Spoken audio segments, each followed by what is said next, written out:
We'll call the Subcommittee on Estimates to order. We're going to pick up from where we left off on Thursday with Resolution E2. Resolved that a sum not exceeding $117,098,000 be granted to the Lieutenant Governor to defray expenses in respect of the Department of Communities, Culture, and Heritage pursuant to the estimate. Will be closed on Thursday. The minister had made her opening remarks. So we'll turn the floor over to the PC caucus. Mr. Harrison, you have 1 hour. Thank you, Mr. Chair. First of all, Minister, I want to congratulate you on your new portfolio. I know that your predecessor was very appreciative of that department, what it was able to do, and just the number of people that he met and the programs that got approval. So I'm hoping that you're going to enjoy the portfolio as well as he did. One of the mandates, I guess, of your department that really interests me now is the doctor recruiting efforts in support. I think this is great for the communities, and I want to spend some time in just trying to find out what that's been like and the success ratio of that. For instance, there was $25,000 for the Love Where You Work in Chester. What did that money go toward? The Minister of Communities, Culture, and Heritage.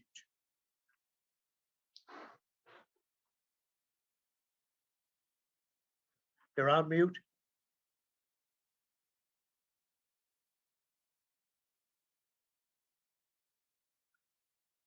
Minister, you're on mute. Yes, I'm conferring with my staff. I'm sorry. I apologize. I know you can't listen in.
Well, I thank the honourable member for the kind words about former Minister Glavine.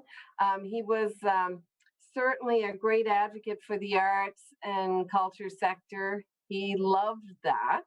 And of course, he loved the opportunity to go around the province and visit different sites that he was helping out in the department and putting names to faces that often you have a phone call with or you get emails from. And he still talks about his days. He's actually in here talking with the staff beforehand, and you could tell he really enjoyed his time with community, culture, and heritage. And I tend to enjoy it just as well. And I was really pleased to see that Premier Rankin continued to allow me in this portfolio. I wasn't ready to give it up. I was just getting my feet warm when there was a change of leadership. So I'm really happy. And as you know, representing Lunenburg, we are a real cultural hub. And, we have all sorts of arts and culture, history in Lunenburg County. And every day I'm in awe that I'm the MLA for Lunenburg because of what it all means to me. And I grew up in Lunenburg. I was actually born in Lunenburg town, but I represent a much larger part of Lunenburg County than just the town of Lunenburg. This Culture Innovation Fund for Healthy Community Stream was really an important mark in the recruitment for health professionals here in Nova Scotia. And I remember back in 2019, I had asked the Premier to come to Mahone Bay and have coffee with a group of dynamic women who are part of the Now Lunenburg County group. And they have a huge doctor recruitment program. And they were really interested in finding some sorts of funding. And though their main recruiter had gone with the Minister of Immigration on some overseas trips for recruitment, this was more or less getting communities to attract and retain, because it's one thing to attract. I mean, someone can come for a weekend and you can put on a great program for a weekend, take people sailing, dining, and to show them some of your cultural hubs. But it's retaining, and so often, I'm sure in your area as well as mine, you get a primary care person in your community. You train them for 2 years with another practicing physician, and 2 years later they've gone to Toronto after we've trained them and nurtured them. And it's not so much because they don't like the community so much, but it's finding people with like cultures of their own. So some would rather be around people who share their language and their culture. And so we needed ways to help communities not only attract primary care health practitioners, but also retention is really important. I'm not quite sure about the Chester program that you, I think that was to the municipality of the District of Chester. And it was, I'm not quite sure the details of how they broke down that money. I remember speaking to them at one point as an MLA about when they received the money. But if I can get back to you later about how they just use that money, I would really do so for you. Thank you very much. The member for Colchester, Musquedoboit Valley. Do you have any idea how many physicians were identified at the Chester project? Minister? Thank you, Honorable Member. I'll have to get back to you on that. I'm not sure if they identified a certain number. I know they were partnering with, facilities at the time, but I'm not sure how many they had. But we will get that information back. Okay. Okay. Member? I'm just oops. Sorry, Mr. Chair. Member? I'm just very interested in how some of these communities are handling this, because even a couple of communities, my own constituency, I know they're trying to attract physicians to the area, and I think this kind of support would be very, very helpful to them. Do you have any idea of the success of that project? Maybe not all the particulars, but any idea of the success of it? Yes, I can speak to that. And I took part in the first workshop that they held at the Lunenburg Academy, and Minister Glavine was there at the time and introduced this funding. It was formed to help community leaders and innovators attract and embrace physicians and their families through projects and initiatives. The $200,000 was well spent. There were representatives from all over the province taking part in this workshop and taking that information back to their communities. Yarmouth has done very successful. I know Pictou was, the Annapolis Valley had one. There were a total of 13 groups who received funding. at the time.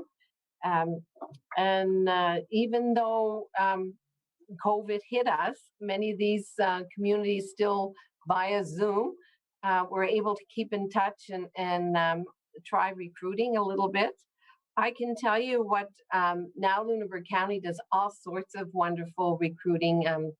We did a few weeks ago, we did a cook with a chef, and what now Lunenburg County did was collect local products and signed up interested primary care health care workers to join them. They provided them with the types of foods and the recipes, and they did an online cooking with a well-known chef in the area. A couple weeks ago, they did another evening via Zoom with so they have already practicing primary care health workers on the Zoom, as well as recruits that are interested in coming to Lunenburg County. They often bring a primary care person in. We have one person who's donated an apartment so that a family can come for a weekend or a week and then the Now Lunenburg County group entertains them, takes them around the community, shows them what's available for sports facilities, arts, culture, the schools, sometimes puts them in contact with a real estate agent who can take them around to see some of the available properties at the time. We've even had some people who are coming in and doing a locum for a local physician come and stay at the apartment for maybe a month or so, and in hopes that this person will meet people and enjoy Lunenburg County and then want to stay here. And I think many of the other groups have done similar things. It gives them some extra money. We have people who will have people in for dinner. We've had breweries do a beer testing event with new recruits and new students, and we've done it all also with first some of the medical students that we have in Bridgewater. We have some medical students that are doing their in Lunenburg County, not just at Social Regional, but some, I think one or two are down in Queens General and Lunenburg Fisherman's Memorial. What Chester has done, I have that information now for you, is they want to create Love Where You Work, and it's a campaign and it factors in the personal needs of doctors and their families, and they're using a website right now to promote that, and community champions who are connecting with these primary care givers and hoping to attract them to the Chester area. Member. Yes, thank you, Minister. Were there any metrics in place to actually measure the success? Minister.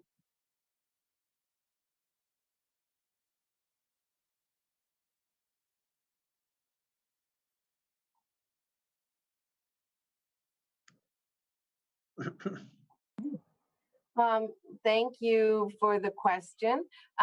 The website has just been completed. It was a little delayed in being completed because of COVID and other focuses with the department, but now it's up and running.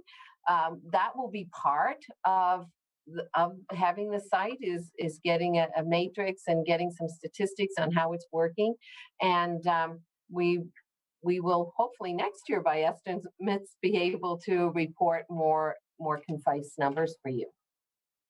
The honourable member for Colchester, Musquodoboit Valley. Moving from Chester, 10,000 was given to the Eastern Memorial Hospital Foundation. It was given to develop a new team to develop a welcome plan and a promotion plan for the community. Does your department actually approve those plans? The honourable minister.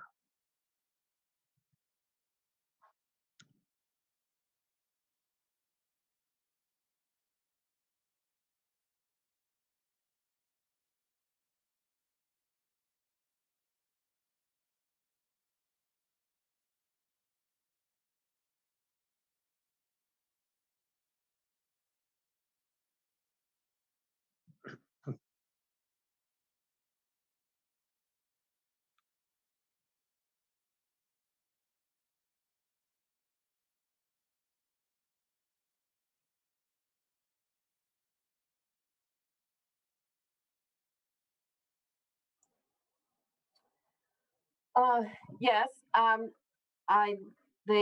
each group was supposed to submit a proposal, and it was looked after and discerned by the department. And there is also a follow-up report that has to be completed at the end of the project, and they evaluate the outcomes as well.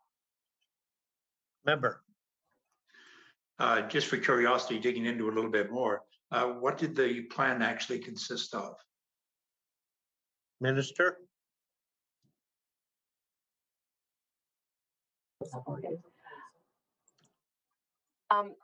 We don't have that here right now, but we can get that information for you, Mr. Harrison. Member. Do you have any idea how many physicians were actually identified in that? Minister. We can get that information for you as well. Okay. Member. The next round of applications for the Healthy Community Stream of the Cultural Innovation Fund, it closed April the 1st. How many communities have actually applied for that to this point? The Honorable Minister.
I thank the member for the questions. COVID was a really challenging time for these community groups, and usually projects have a start and end date, and so it had a really big impact on these communities. A lot of the volunteers, for different reasons, did not want to gather. Also, you couldn't have international travelers coming in. People did not want to isolate for 2 weeks, and a lot of people didn't want someone coming into the communities. And you've seen how successful we were here in Nova Scotia, keeping the COVID virus at bay and under control as well as possible. So a lot of these groups have asked for an extension. And so we have agreed, because it was very unfair to expect them to wrap up and not use the funds that we were offering, and also to really do it well and do it fairly. So we have allowed the groups that have asked, and most have, to extend that period. And there is no April 1st cutoff. We will, once we get some of these projects wrapping down, and we're still under COVID restrictions. So after their projects, we will keep the stream open for new projects. So we're sort of open there right now. We want to be flexible to help these communities out. Member. I know I'm asking a lot of questions on this, but it's so important now because of the lack of doctors, especially in rural areas, and they're really, really struggling, and they're going to do anything they can possibly do in order to attract doctors to their communities. I know like $10,000 went to the town of Port Hawkesbury to support a new program aimed at connecting community volunteers with new physicians. Do you have any idea how many new physicians might have showed up for that, or even how many volunteers might have shown up for that? Minister?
Mr. Harris, the program is more about retention than bringing physicians in, and so a lot of the focus of these groups is to, and this is what the group in Port Hawkesbury did. They had a buddy program that they developed, so they did a bit of diversity training. They did a mapping of the community, their talents, and then they matched physicians up with, or primary care practitioners up with a volunteer from the community that seemed to have a personality match and interest match. And that's how they carried out theirs. It was quite successful. And they, they're in a good position to welcome some new positions too, with the number of volunteers they had in the uptake. The honorable member. This is great information, because when I'm talking to communities, rural communities, my own constituency, I can give them kind of an idea of what might be expected in order to attract and to retain the docs that do come. Looking at Cumberland, for instance, there was 15,700 to support the county's regional physician retention strategy. To get the physicians a little bit more engaged in the community, what tactics were used to engage those physicians? And were the tactics successful? Minister.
I'd like to let the honorable member know that the community is really focused on retention of who they already have for primary care, and that's really important. And they're doing similar to what Port Hawkesbury hopes to do.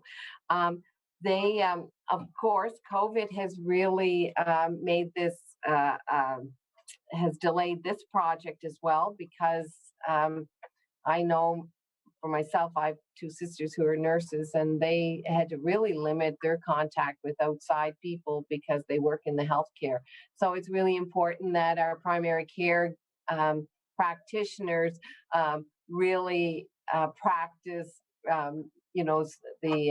the social distancing and the masking and keeping to their bubble to keep healthy, so that they would be there when we needed them, and if someone was in need during the COVID pandemic.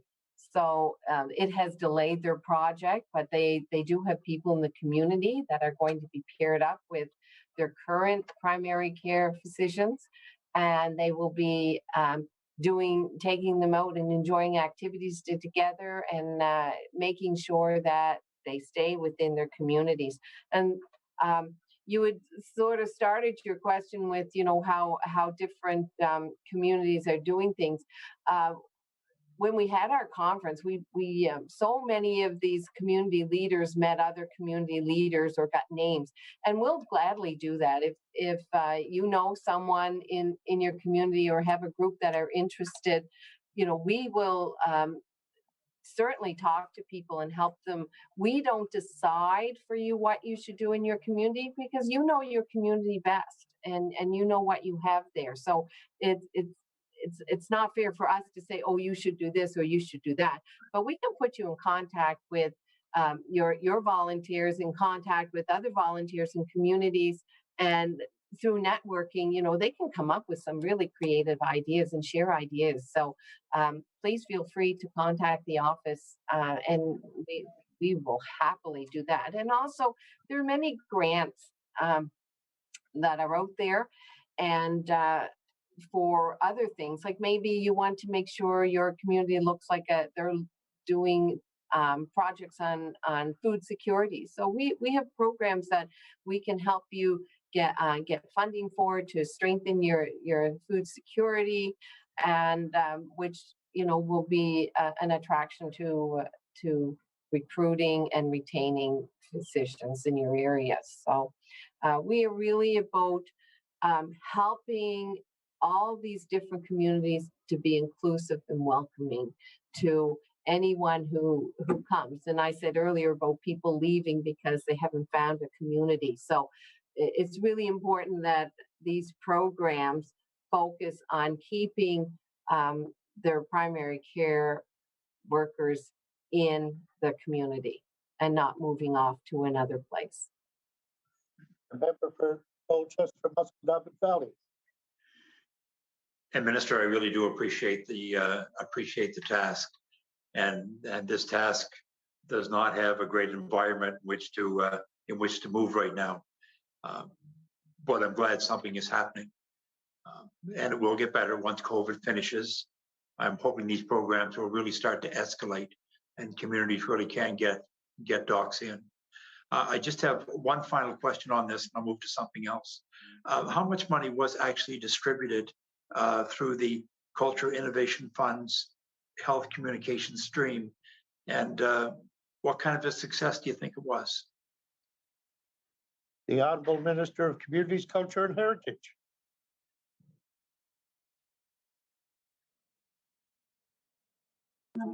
Yeah. It was $200,000, and the new program will have $200,000. And when I've talked to groups, they've been very successful in stretching that dollar. And I think just the way that some communities have really tapped on the buy local and support local. I don't know how many gift baskets I've seen put together very quickly with people who will leave even their business cards for services, like to do taxes, or not necessarily having a product in a basket, but also gift certificates, um, um, an afternoon sailing on the waters of Mahone Bay, anything that people are willing. I've seen people get involved in so many ways and creatively. So some people don't realize that they have this talent or this type of offering and that they can provide to these community groups. Just giving them meeting up with other children.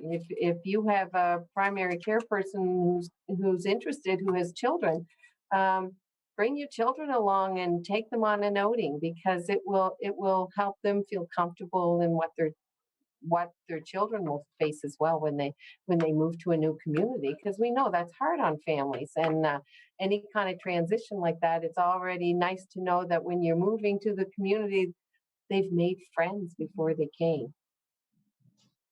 Member? Thank you very much, Minister. Moving on to another topic, the Royal Canadian Legions. They certainly have been hit hard. In August, the department invested $100,000 in the Legion Capital Assistance Program for upgrades. How many applications were made to that program? Minister?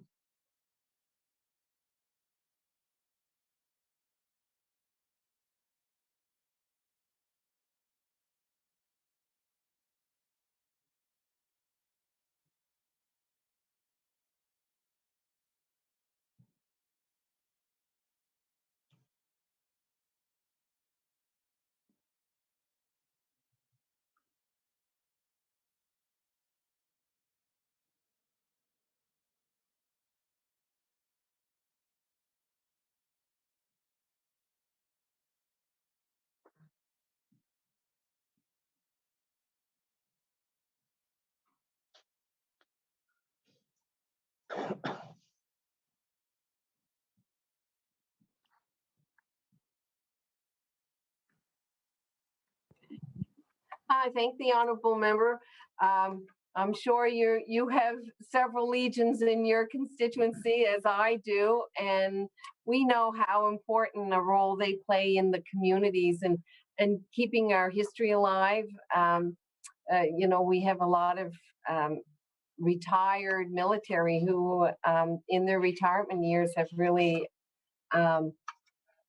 strengthened our legions and in their membership and their contributions and researching. We're getting so much history research now of former veterans from my community. I'm sure you are too. We give an annual fund of $100,000 each year to legions. This money goes to the command, and the command decides how the money is distributed amongst the legion. So I'm sure there's an application process they do within the legion and the command. And so we've been very successful with that. During COVID, we did an extra $75,000, and once again, the command was responsible for distribution of that money. So in 2020-21, we did give 110, so there must have been a higher need, and we funded 17 different projects. What also happened is, I know, I also know that with our with my legion in Mahone Bay and others, they tapped into some of the funding that came out for buying PPE and reopening. So a lot of them did get money for that, which was a big boost to them because, as you know, many have a little club, and they have a program where they often do a breakfast or something every month, and they really needed help with funding for masks and hand sanitizer, cleaning supplies and whatnot that they normally wouldn't have that much around in their facilities. So many legions took up on the reopening funding. Member. I know that legions have a very unique ways of raising funds over the year. And of course, with COVID, they've been unable to do that because they just can't get people together. A lot of the legions are saying they will not survive this year. Has there been further outreach to touch base with these legions to ensure that they're able to survive? Minister? Oh, thank you for the question, and it's like an add-on to what we were discussing before. We've been helping legions navigate COVID right from the start. Many have reached out to the department. We will continue to do this, and we've been working collaboratively with Legion Command. They're the big voice of the legions, and they are in constant contact with staff at CCH, and we will do it. And the annual funds will help again this year. Member? Now, will that require more in the budget to meet those kinds of needs over and above the 100,000? Minister? No, we have this in our annual budget, and we will do our regular budgeting. We always stay open for conversation. If a group needs to reach out to us, we sit down with them and discuss their needs and anything that we can possibly do to help them. Or there may be some funding in another area of our department that say they need money for accessibility. Well, we can look into some accessibility grants and other things. So we do our best to have conversations. It's really important that groups talk to people in our department, not just assume what's there for grants by going online. We will connect you to the right person in the department to have those conversations, because in these conversations, something may just come out and grab us. And then we say, oh, well, we have this program that you just may be successful in applying for grant money for that. So, and we are on cycles. So this is the one thing, like we MLAs get these calls all the time. Oh my gosh, our roof is leaking. We need our roof repair. And we scramble around trying to find grants. And but organizations, if they are speaking to a contact person on a regular basis, will say, you know what, a grant is opening up, a stream is opening up, and here's a good time to apply for this grant if you have this need or that need. So having those connections in the department are really important. And I recommend that all MLAs have that kind of relationship with their organizations, like their legions, so that they can encourage them to make those contacts. And there are regional managers for CCH in each area. So Mr. Harrison, I'm not sure whose yours is, but if you contact that person, I can get you that name. Oh, I have it already. Aren't I fast? Peter McCracken is the representative in your area. You could talk to him and get the contact person's name, so that when one of your legions does contact you about an issue, you can offer his name and he can start the conversation rolling. Member? I know years ago, there used to be a book, just like the Bible, that had all this information about grants, loans, grants for just about anything. I don't know whether such a thing exists anymore. If it does, I would love to have access, as every MLA would. And if it doesn't exist, how can we get on board for a lot of these different programs that you're talking about? Minister? Thank you for that question. Well, the book sort of changed its appearance. It's on a screen now. So if you, we have great social media that posts information on grants when they open up and showing successes in some of our programs, but also the website. Go to our website and you can get so much information off the website. And also go to your local regional manager. So yours would be Peter McCracken, and he can fill you in. And I know I have a new person now, which I'm just getting used to. But I know my former person was like an amazing resource for me, and my constituency assistant. We relied on her a great deal to navigate us through the process of finding grants and understanding grants. There are so many out there. It can be overwhelming sometimes to separate them. I must say, my constituency assistants have been incredibly knowledgeable in this resource. So even get a day that, or a morning or afternoon, that your constituency assistant can go meet with Peter. I would recommend that, because get to know him and let him know what kind of calls you're getting, because different areas have different needs. And it will be probably the best half day or full day that your constituency assistant has had in a long time. Member? I do appreciate that. And I look forward to telling her that. She's actually great on technology, and I'm not. So that Make sounds sure like a you great pay plan. her for that time.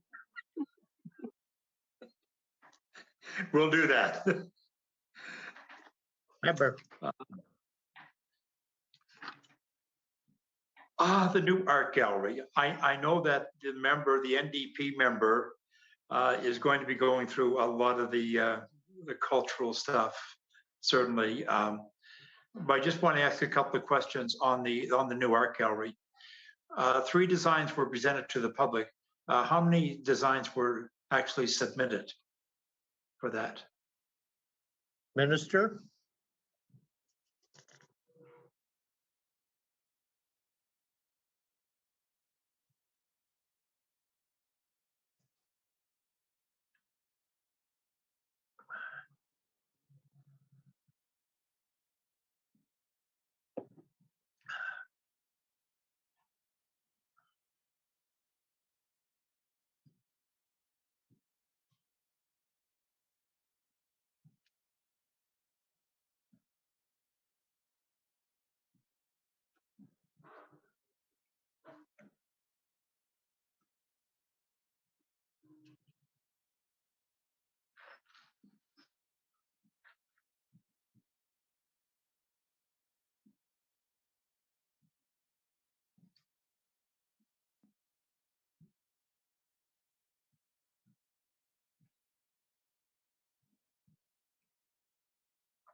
Okay.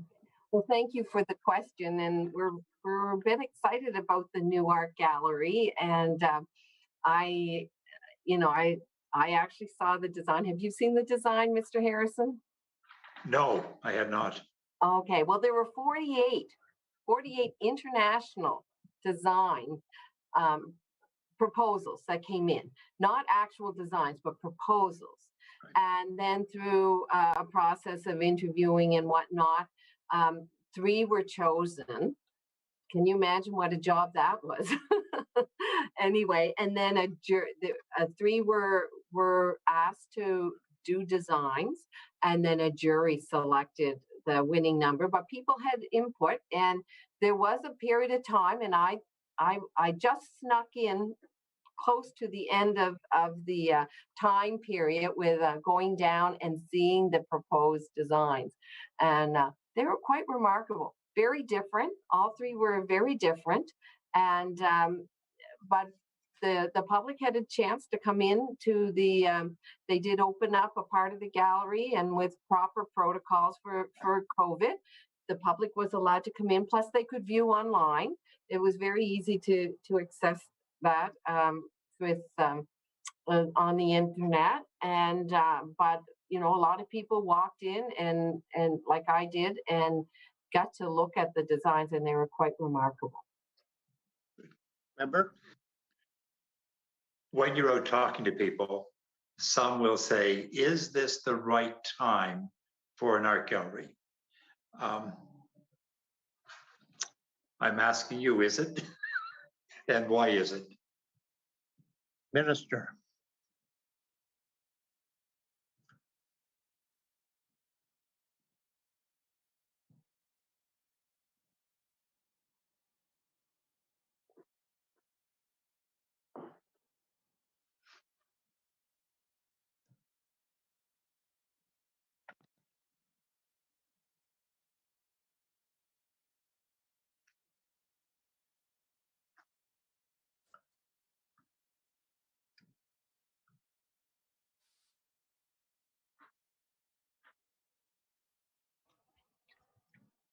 That's a common question that I get from a lot of people. I get it even in my social circles. And why are you spending that kind of money on an art gallery when we need doctors, we need hospitals, we need this and that. And you know what? We can have both. And it's really important. We're talking about healthy communities in our department a great deal. And part of being healthy communities is having a wide spectrum of interests. And it's not just professionals who have a deep interest in the arts. Many people in the community have from all parts of the province have an interest in the arts. And it's so important that we feed that interest. And we know that healthy communities have healthy outcomes. And it's really important for the social benefits. And you know what it's like to sing a good song and how great you feel after you've delivered a great piece of music. Well, you also have the same thing for people who are into the visual arts. And this isn't going to just be what we would typically think an art gallery is. It's like, remember how libraries were? Everything was shh, shh, no talking, no fun. This is going to be an art gallery for all Nova Scotians, for everybody. It's going to be a place where if you're walking by, just the design is going to want you to go inside. So it's going to be inviting. It's going to be there for all people. We really hope it will be a hub on the waterfront here in Halifax, but the art gallery goes beyond the walls of Halifax, but it reaches all Nova Scotians, and we have great hopes for this serving a great purpose in helping with the social benefits that people need. And this is a really hard time. We know how important the arts has played a role in keeping people active and healthy during COVID, and it will continue to do so. The honourable member for Colchester Musquodoboit Valley. Are there safeguards in place to make sure that it doesn't go way over budget and way beyond the time that you have set out for that, the timetable? The Honourable Minister of Communities, Culture and Heritage.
We're having a little bit of fun here behind the scenes. We got to laugh. We're doing this for 5 hours at least today. So That's right. We have to stay happy. So we're doing that. Anyway, the Department of Infrastructure are the leads on the actual construction, and they have very qualified project managers and engineers who are leading on this project. Of course, we will be keeping our eye on it. We've experienced, and it's hard to predict. You know, we do have a budget. We have fundraising campaign that has been launched by the gallery. We, of course, want to stay as close to what we have asked for a budget, but you know, I know people who are building houses right now during COVID, and it seems like with a shortage of supplies or the demand on supplies, prices have really gone up. But our people in infrastructure are very aware of that. There's going to be a public consultation that will be launching soon in a few months, and you know, that will keep us engaged with the public and keeping an eye on public funds. This is taxpayers' money, so we are very careful because we want to build a proper functioning art gallery for all Nova Scotians. So Nova Scotians need to have a say in this, and also, you know, we are drawing on the best of the best in our Department of Infrastructure. The honourable member. Very good. Thank you for that. Another program you have, Empowering Seniors Through Technology. Well, my assistant is doing that with me every single day, but I'm sure there's another program for other seniors. What regions were chosen for that project? The honourable minister.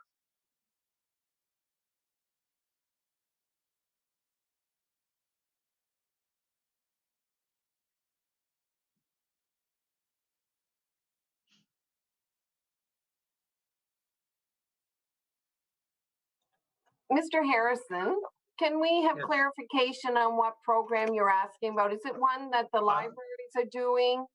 It could be just empowering seniors through technology. Oh, would that be a seniors program or community culture and heritage? I think it could be a library program. Okay, just give us a second.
Mr. Chair, when is the next break?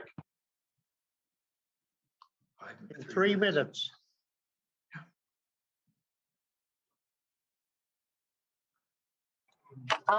Thank you for that question. You were right. The libraries are doing very well. And as a former library employee, technology has been, such an important part of extending the hub concept of what a library is to the community. We spent $250,000 last year across at 150 sites in the province, and they're in community centers and local libraries, some local businesses as well, to offer space and high-speed internet to communities, because, as you know, rural Nova Scotia, connectivity to the internet is a challenge. So many people have to come to a more higher, denser populated area so that where the services are found. So many of these hubs are in different communities that people can go in and they can access internet. They can use different technology because maybe your computer's a little old and slow, and they're more up to date digital equipment in these libraries. We also spent another $500 that went directly to libraries to improve their technology, not just for seniors, but seniors benefited greatly from this, and but all marginalized groups. It was intergenerational work, and so they were pairing young people up with older people, and it was very successful. That $500,000 went a long ways. I can tell you that many, from experience, just going over and watching some of the programming that is being done, it's just remarkable to see. I could spend all day teaching my mother, trying to get her to do certain types of programming, and I had no way. I would just get frustrated. But the people that work at the local libraries are so patient, and they're volunteers that come in and help work one-on-one and mentor the young people. It gives young people a great opportunity to interact with people of various ages and backgrounds, and to learn technology. And it's been a pretty successful program. And Please. I'm sorry to interrupt, but the first hour for the PC caucus has expired, and following COVID protocol, we'll now take a 15-minute COVID break. Back at 5:33. 5:30. Go off. Give me why am I not doing this?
Mr. Chair, I forgot my little hand sign, but I'm going to be asking questions for the NDP. Yeah, okay, Susan.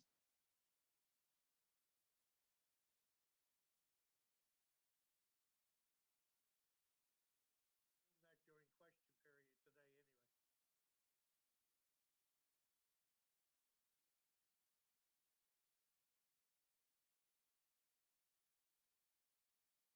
Order, please. The subcommittee of the whole House on Supply will resume. We now go into the hour for the NDP caucus. I recognize the honourable member for Dartmouth North. Thank you, Mr. Chair, and hello, everyone. Happy to be here to ask some questions of the new minister. So I'm just going to get right into it with a bunch of different things that have to do with all areas of the department. So, of course, we know that 2020 was a year like no other, and no one could have predicted what would take place and what the need for government support would be in government intervention. And this is reflected in some of the CCH budget, with big differences between 2020 and 2021. Let me try that again. 2020-21 forecast and this year's estimates. So, for example, development programs under culture and heritage development was forecasted at 19.2 million, but estimated at 8.8 million this year. So why was the support for arts last year not continued into this year? The Honourable Minister of Communities, Culture and Heritage.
Nice to see you, Ms. LeBlanc.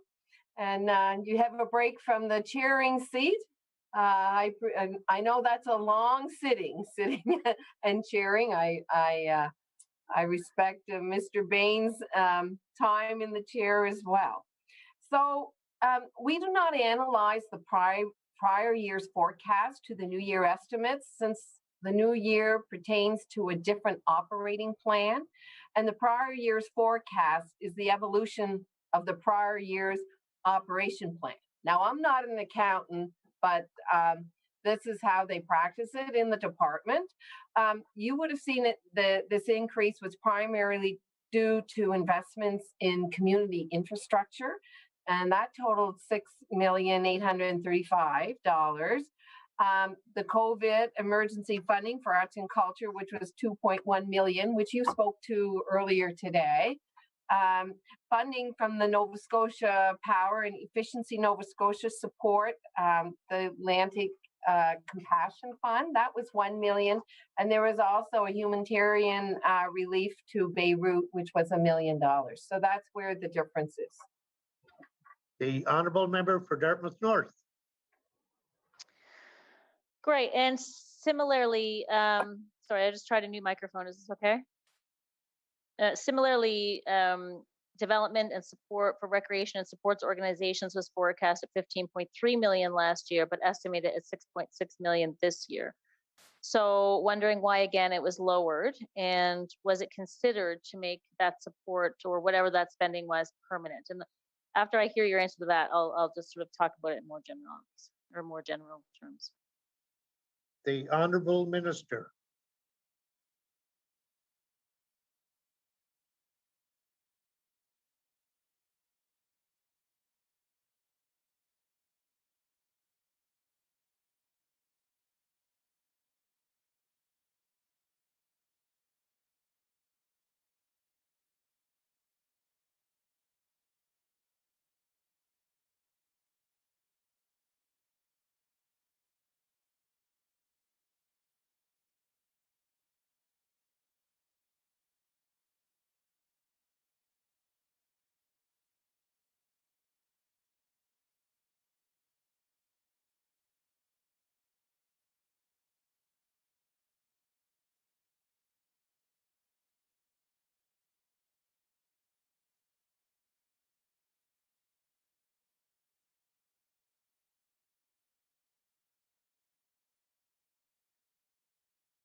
Thank you for the question. And this increase was primarily due to the $5 million investment in sports equity initiatives to help make sports systems more inclusive and accessible. It's allowing more Nova Scotians to have the opportunity to lead healthy, active lives through sports and recreation. And that was announced just a couple Saturdays ago. I'm sure you read the releases. And although it's just a one-time investment, we are committed to working with Sport Nova Scotia as they implement these important programs, and we'll collaborate with them to ensure their ongoing success. With this $5 million, we're investing $2 million. It's going to Sports Nova Scotia, the kids sports program, and that provides funding to help families overcome financial barriers that prevent their kids from limited participation in organized sports and recreation. Many schools, even request that families pay a fee for their children to play sports. This is to help out for that. If you have your child in a soccer club or whatnot, gymnastics, this will help parents make the field, the playing field a little even. Excuse the pun, but it will make a big difference. I have 3 children. I know how expensive it is to put your children in all these programs. We were fortunate. We had grandparents that were always looking for a good birthday gift or Christmas gift, and we would say, "Oh, swimming lessons. Oh, basketball fees or whatever." Not every family has that. And so this will go a long way to be fair to children, to keep them healthy and active, and that's really important. And we're also giving $2 million for accessible sports equipment, and that's a game changer because sports period can be expensive with equipment, and things are always getting better. And the quality of protection gear and whatnot.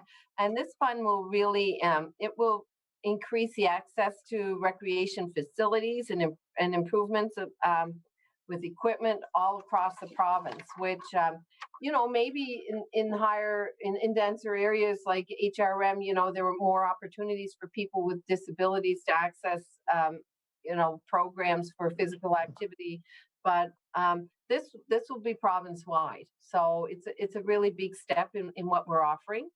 $500,000 is going to Sports Nova Scotia, the parasports program, and parasports have really become popular with everyone. I'll take it. Para hockey, sledge hockey, some people call it. There are a lot of people who are not disabled who are now playing para hockey because it's such an exciting sport. And I know we hosted the Para Hockey International in the South Shore a few years ago, and we just packed the gyms. It was amazing the number of people. We had players from Russia, Sweden, the U.S. and Canada. Oh, there was a great U.S.-Canada playoff game that was really exciting too. So it's amazing how exposure to this promotes the delivery of accessible sports, but a lot of them everyone can enjoy and take part in. And I think we really learned that at one time, only parents or family of members of players attended these sports venues. I mean, the parasailing at the local yacht club is a really, really popular sport. So also we've a $500,000 is going to Sport Nova Scotia for their equity and coaching, which I think is really key here to getting people who are marginalized or people who feel left out of the sports world. They're going to have coaches who they can see themselves as someday, they look up to them as coaches, and will hopefully that at some time go into coaching and be a mentor for other children in their sports. So I think this is so good. It's for people with intellectual abilities and physical abilities. It's for Mi'kmaq, it's for women, it's for everyone. So I think this will be a game changer for getting people to participate and allow people to participate. But I think it will help people see themselves differently as a participant in sports. And we know not everyone is an athlete, but there's still ways that you can participate in sports. So I think this is really good. So additionally, there was a 3.7 million for emergency COVID funding, and that was through Sports Canada. So we really benefited last year with that program. One of the things that you would have seen is we had a decrease primarily due to the transfer of community transportation programming. That's now going to the Department of Transportation, and that file is moving. But I'm really proud of the work that we did here. I know as an MLA, I worked extensily with getting a fixed link from Halifax to the South Shore with Maritime Bus.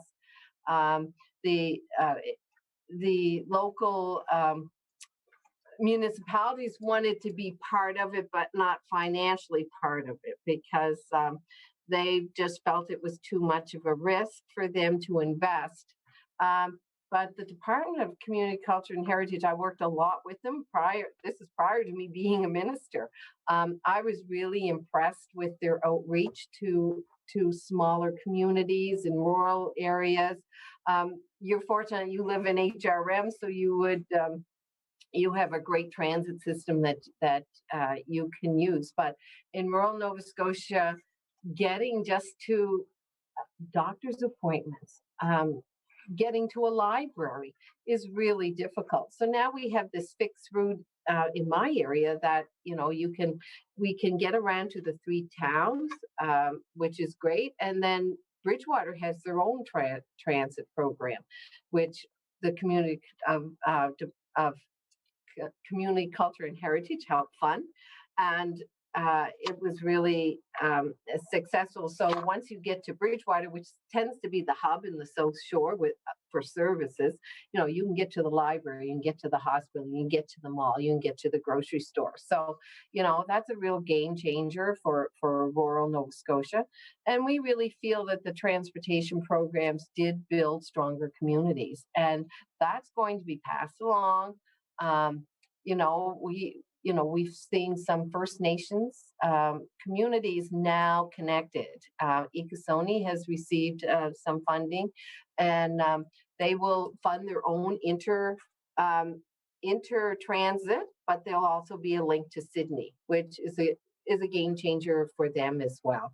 So I want to thank all the transit providers that we have in the area. They have been so great. Also, we have this decreases of $1 million also went to helping us with food insecurity issues. So we were very fortunate this year.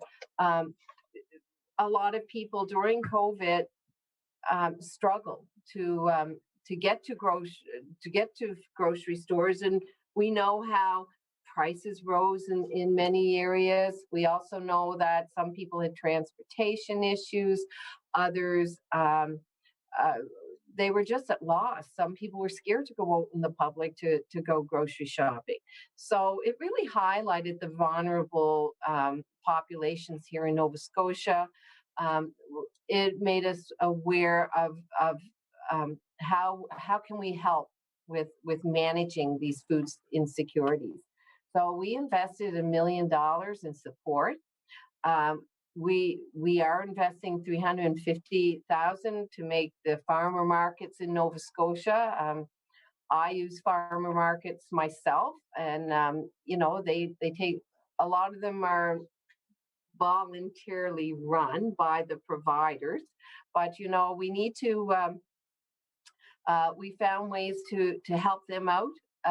We are still trying to do, other ways to access additional opportunities. We have the Nourishing Communities Food Coupon Program.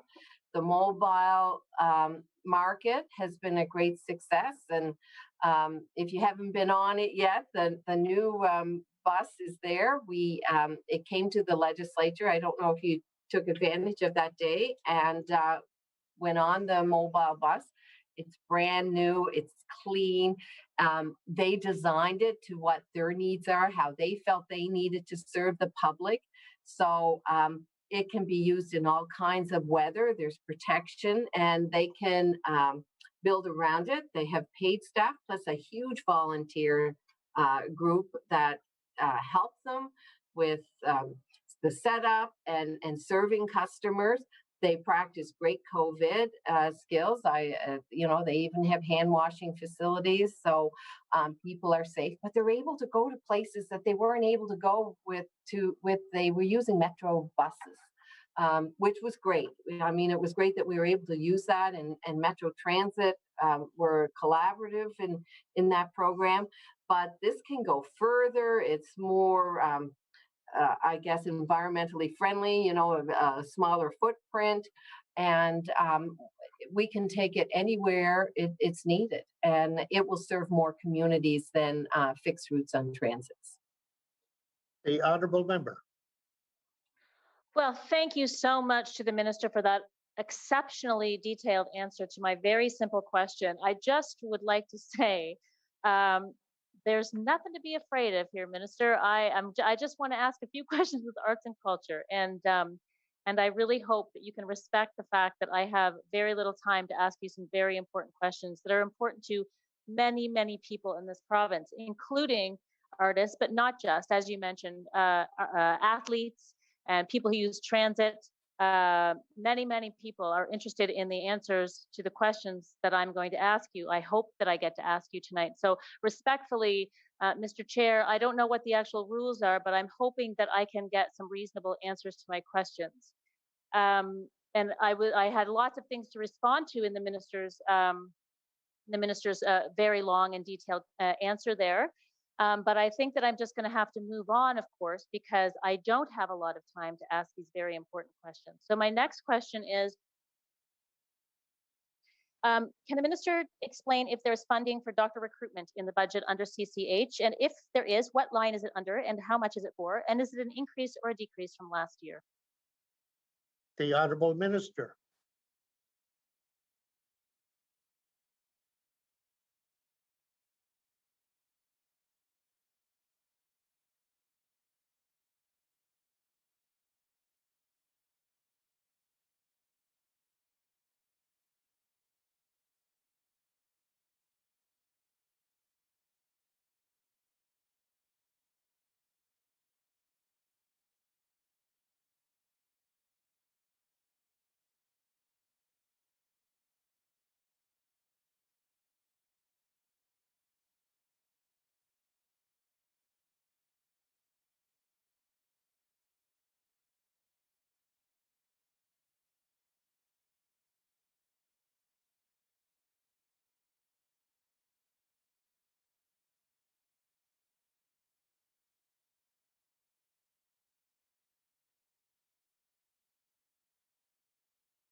I thank the member for the question, and I have to say that having primary care practitioners recruited is as important as transportation and food security and healthy lifestyles and the arts.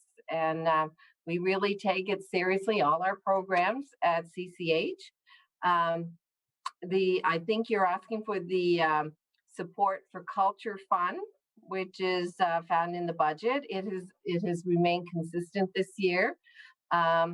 This $200,000 has been given to communities so that they can create a great environment for retention. We find this follows our healthy stream for funding. We in 2019, after conversation with the Premier, a group of volunteers on the South Shore convinced him that, they could do a much better job with recruiting and retaining primary caregivers by making them love the community. And who better to show a newcomer to an area how to enjoy a community than the people that live in the community themselves. So a conference was held at the Lunenburg Academy, which I attended. I was really happy to do that and to host it. And people came from all over the province, from Pictou, from Yarmouth, from Cumberland County, everywhere, to learn ways of how they can recruit. But our job at CCH is not to recruit. That's the Department of Health and Wellness. But we feel it's important to support communities who want to retain. And retention is one of the big problems, because we sometimes can get people here. They stay for a year or two. We get them trained. We get them situated in a home and activities. And next thing you know, they're off to a larger community or a different community. So retention is really important. So we work hard to find applicants who want to use the resources from this fund to help develop programs that will strengthen their community attachment for primary caregivers. Member. Thank you, Mr. Chair. I'm going to ask some questions about before and after school care. How many pre-primary students have access to before and after school programs? And how many of these sites, how many of these programs are on site where they actually take their before and after school care? Minister. Where they actually take their pre-primary. I'm sorry. Minister.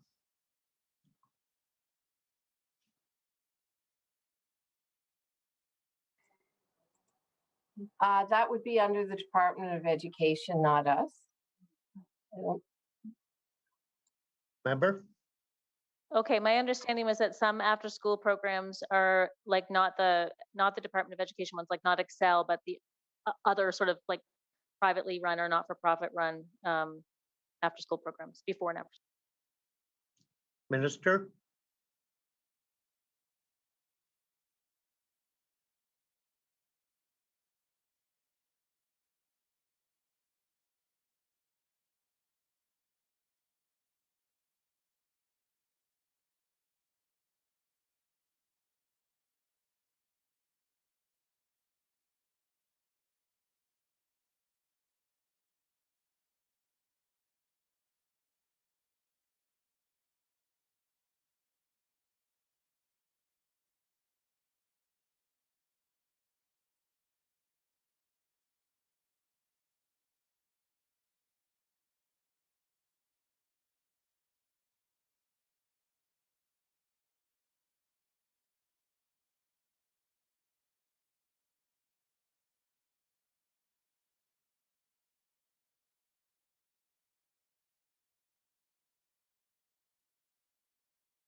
I apologize. We do fund the wraparound program, Ms. LeBlanc. So that serves the 4-year-old program, and they are either on site or close by, and they have a large focus on physical literacy. We don't have the numbers right here for you, but maybe by the time we're finished or later on in the hour, we can get you that information. If not, we'll make sure you get it to your office. The That's member great. for Dartmouth North. Thank you. So that's great. I would appreciate that. What is the average cost per child per day of before after school care? And when I ask that question, I don't mean just the wraparound 4+ program, but for other after school care, if you have that information. Minister.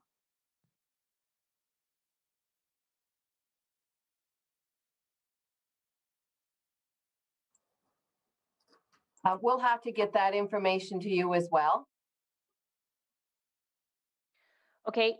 Yeah, as a parent of kids who go to summer day camps, and having, obviously last year turned upside down, and then when, day camps finally thankfully opened in August, obviously numbers were much lower and all of the day camps had to sort of pivot and regroup. I'm wondering what work is underway now to prepare updated guidelines, COVID guidelines for summer day camps this year. And if you know of any feedback that was received from parents or organizations about the day camps last year. Minister.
I can answer this question for you. Anyway, we're working constantly with public health to try and set standards and follow, like today, some new things opened up for groups getting together. So the numbers are always changing, but there's so many different kinds of camps. You'll appreciate that as a parent. Some are week long, some are for like a month at a time. Some are just like an art camp that takes place for a couple of days. So different ones fill different needs. And the protocols are different for each of these. So our staff are working with numerous public health officials to do this kind of programming. The feedback last summer was it not so much from the parents, but from the operators themselves. It was a real challenge because they could only have the most 15 people, and to sustain such a camp was a real challenge. So we're really hoping, and today was quite positive news that the Premier announced with Dr. Strang that more larger groups are going to be able to get together, and hopefully that will go for our day camps as well. There were 20.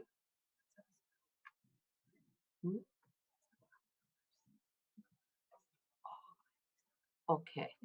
Oh, and does the member want to know more about the before the BAP numbers? Member.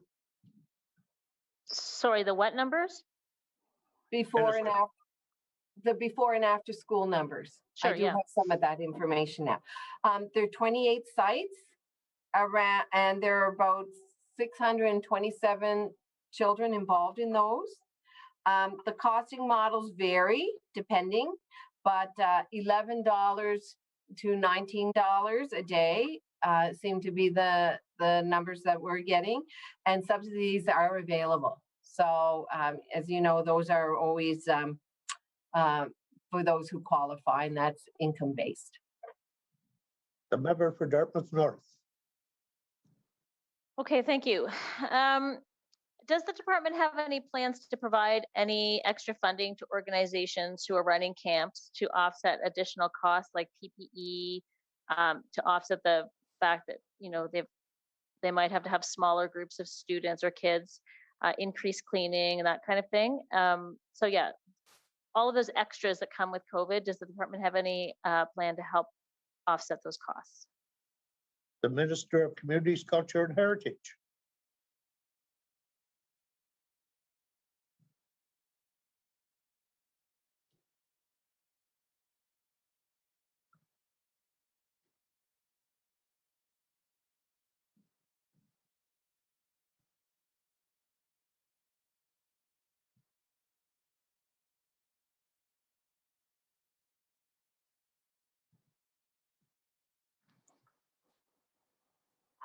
I thank the member for that question.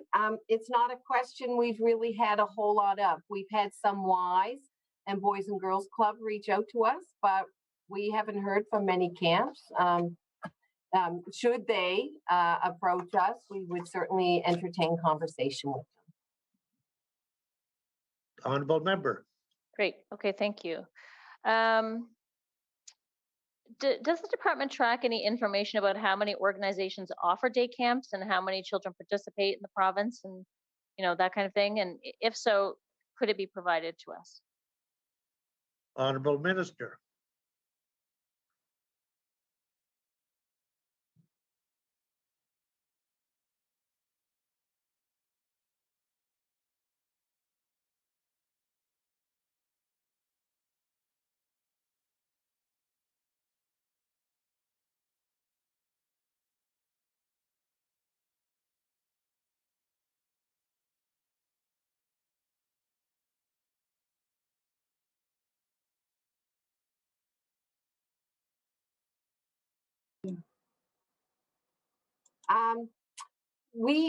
We would only know the ones that we have contact with, which aren't very many, but most of that falls under municipal jurisdiction, many of the day camps, and so we would only have information on those we have funded. Member. Okay, thanks. Moving on, undoubtedly there was a lot of important help facilitated by the department to arts and culture organizations during the last year. And as I said in my speech into Supply, when COVID first happened and so many arts and culture organizations had to shut down, I was really impressed by the sort of reaction, or the action and the reaction by senior staff in the department. I'd like to point out the former Deputy Justin Houston, Chris Shore, folks like that were very willing to take my phone calls and have meetings at the time, and so I wanted to extend my appreciation in this venue to them. But when all that was happening, there was no shortage of anxiety. Sorry.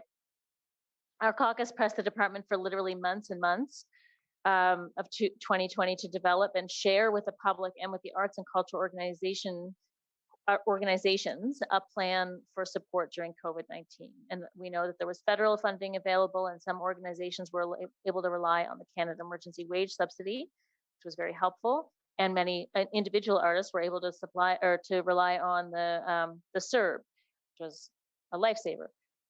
But many at the same time experienced an almost, I'm sorry, I'm experiencing a lot of pain right now, physical pain, and so I'm having a hard time speaking. But many at the same time experienced an almost complete collapse of revenue. While the department got organized, arts grants such as the Cultural Innovation Fund and the Creative Industries Funds, which have always been important funds, were placed on pause for months while the department worked through details of federal support.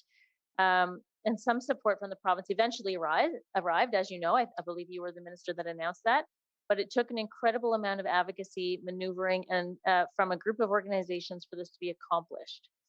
So I guess my first question about all of that is, can you talk about the deliberations and the timeline and what went on that amounted to such a lengthy delay in providing emergency funding to arts organizations?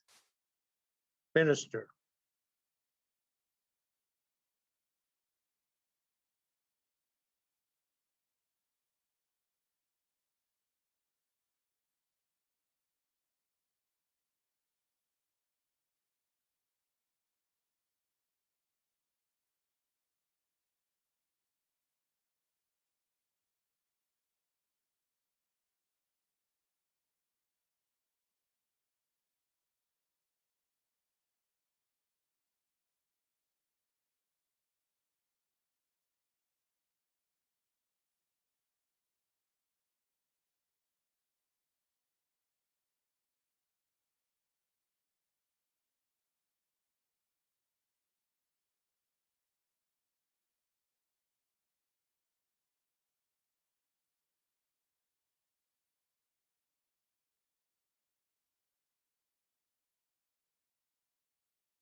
I thank you for your question.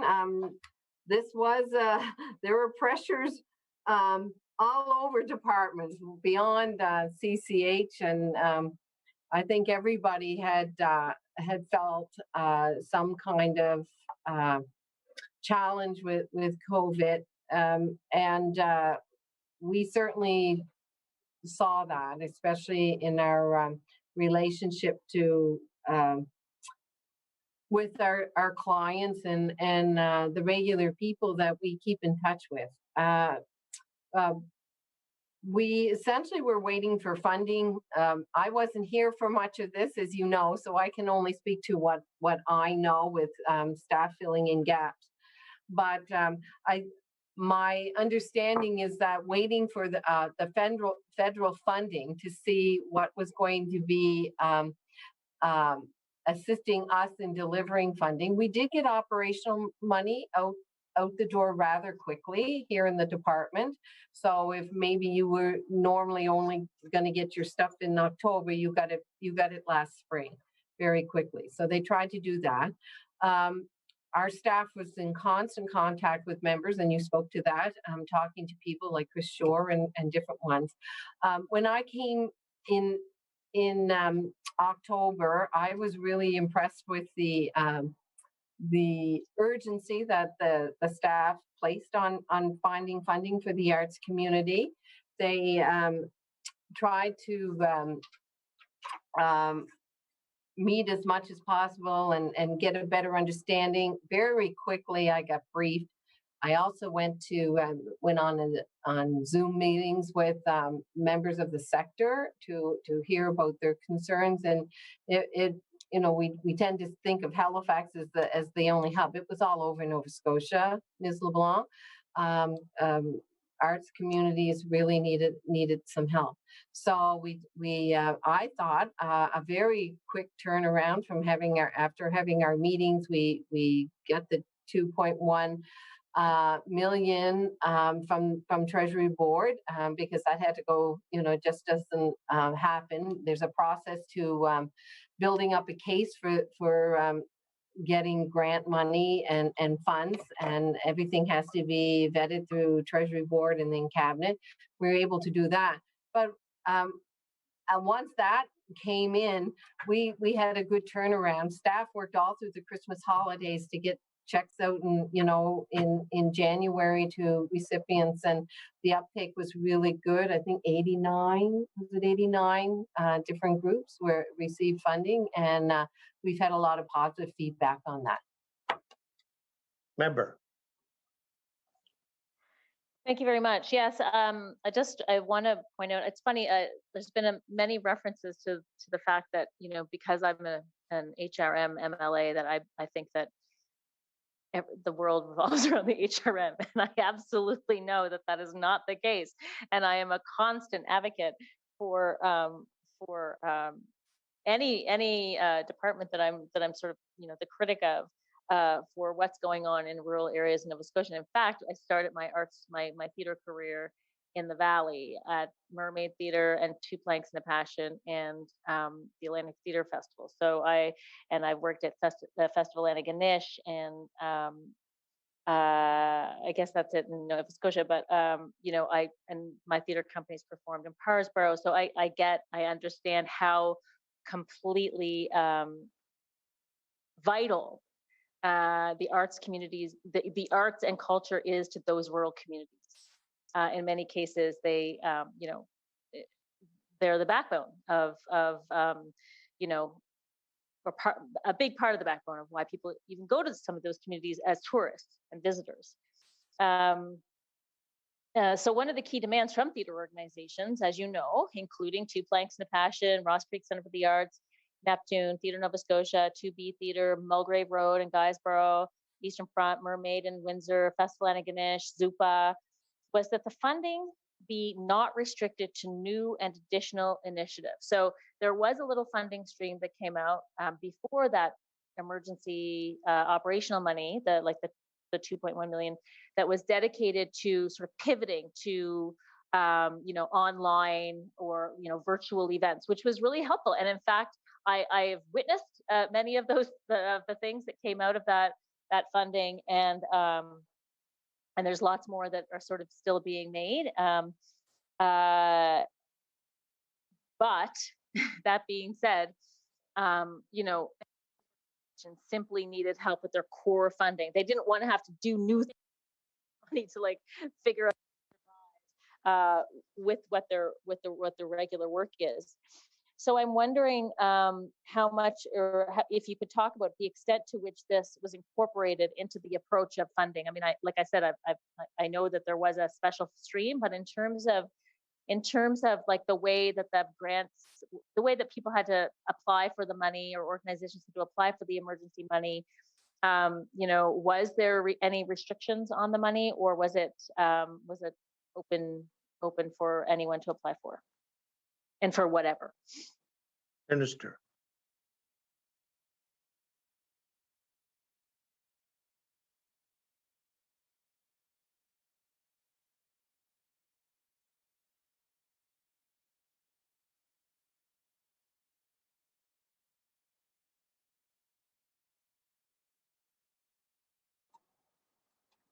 Ms. LeBlanc, could you clarify that? Are you talking about the digital funding, or are you talking about the emergency funding?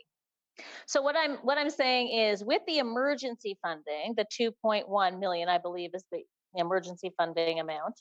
So with the emergency funding that came out recently, like in January, was there restrictions on that funding? To not was there restrictions? Was it simply open-ended funding, or were there any restrictions in terms of the funding being used for new or additional initiatives on behalf of the organization? I understand that the virtual funding was obviously for new projects or pivoting projects.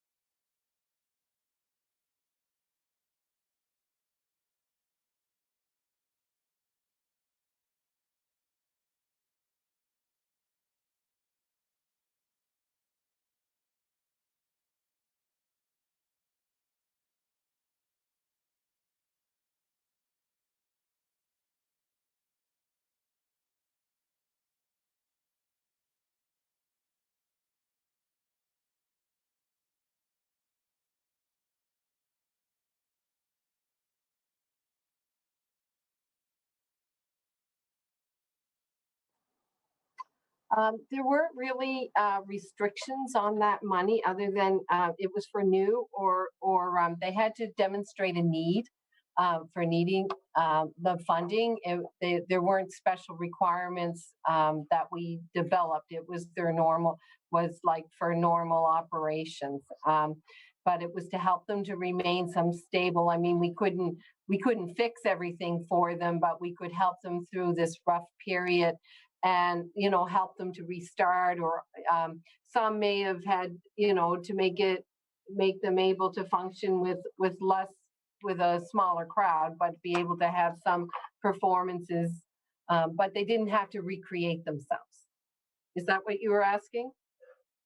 Okay. The member Yeah. for Dartmouth North with 15 minutes left in your hour. Thank you, Mr. Chair. Yeah, that's helpful.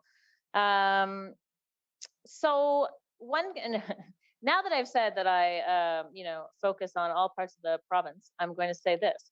One considerable challenge that is facing many, many arts organizations, particularly in the HRM, but also across the province, is the lack of sustainable or appropriate space for art making. And I'm not just talking about theaters, I'm talking about, gallery space, all kinds of different types of space.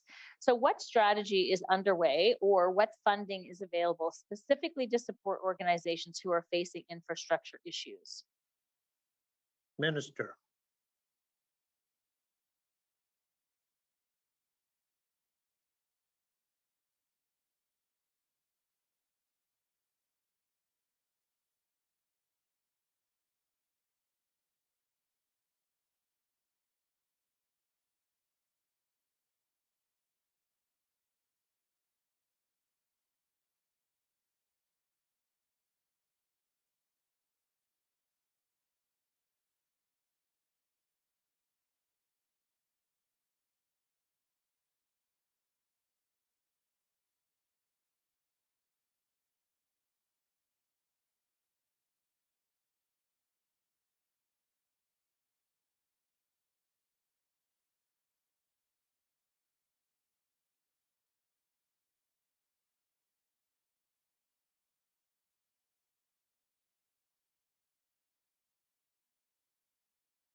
Thank you for waiting. That's a really valid question, Ms. LeBlanc, that you're asking. And we do have a community facility infrastructure program. It funds up to $50,000 for improvements to existing infrastructure. Are you having problems hearing me? Oh, okay. You were touching your ear. But there's no dedicated funds for art infrastructure initiatives. Just sort of like bus stop, was you're aware of, they had money for improvements, but we have like the lighthouse. We've contributed to that, Alderney Landing, the Cohen, the Spatz Center, the DeCoste Center, Marigold Theater, Highland Arts, King's Theater, the Savoy. There's many that have benefited, but they're not over $50,000. I think you're talking more about larger amounts, but that's all we have. We're always interested in having conversations with groups. So, I invite you, if you have a particular concern or something, to bring it forward, and staff can meet. The honourable member for Dartmouth North. Yeah, okay, that's great to know. Yeah, I guess I am speaking of more of higher amounts than 50,000, although it's good to know that fund is there. And of course, I do recognize the province's investment in the lighthouse and of course the new art gallery and the convent in Sydney and the bus stop, which was, obviously, there was a lot of work and a lot of conversations that went into that funding. And it's great that they're able to stay in their space. But organize smaller groups like the Eye Level Gallery or the Khyber, and lots of others are at serious risk, or the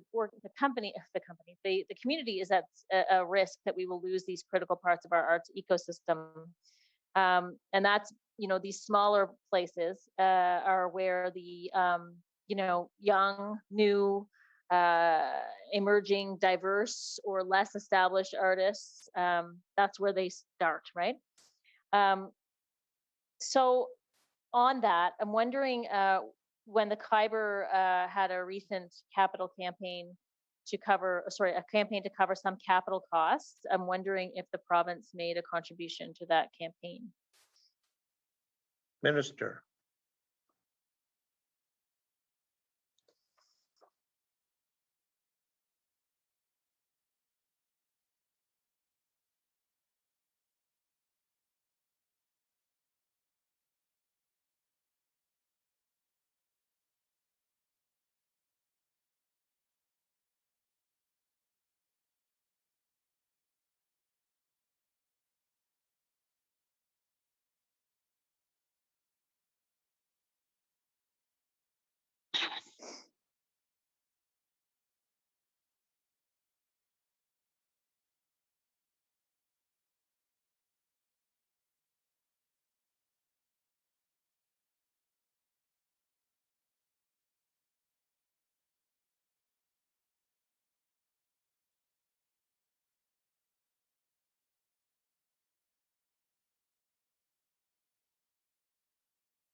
We have, Ms. LeBlanc, we have had conversation, but we haven't heard anything for more than a year from them. They've never made an application or a real ask.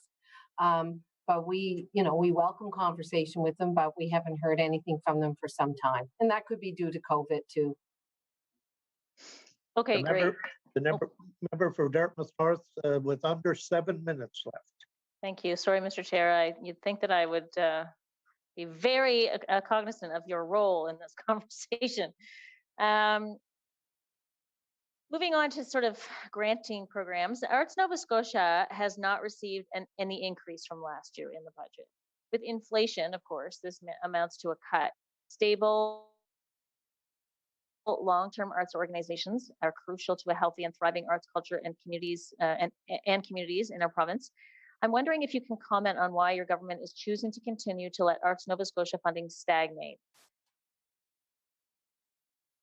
The Minister of Communities, Culture and Heritage.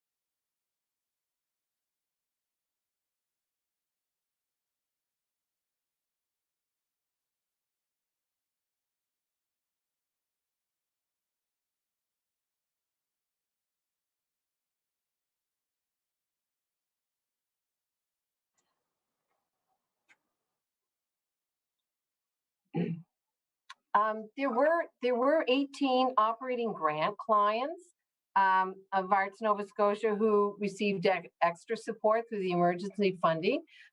Their annual funding has stayed the same. You are correct. There has been no conversation about increasing that, but there were 18 who received more than their regular funding for as they applied for the grant money for the emergency funding. Member? Yes, yeah, thank you. I understand that. So, but I guess my point is, if we weren't in emergency funding times, if it wasn't COVID, there's still this desperate need for an increase to operating funding for those organizations. So there's effectively been a 10-year-long freeze on operating funding to arts organizations. So status quo funding also means that there isn't any more funding room for new arts organizations to establish themselves long term. That basically blocks out all sorts of innovation in terms of new art practices, and importantly, more diverse artists who are starting out and are getting more opportunities, hopefully now. The many organizations that are the backbone of the arts communities are chronically underfunded. I'm wondering, so when I would ask this question of the former Minister of Culture, his answer was that the operating funding system or program or regime was under review, and it was supposedly going to be finished being under review shortly. But I'm wondering, so I guess the first question is the review of CCH's funding model complete? Minister, with under 3.5 minutes left.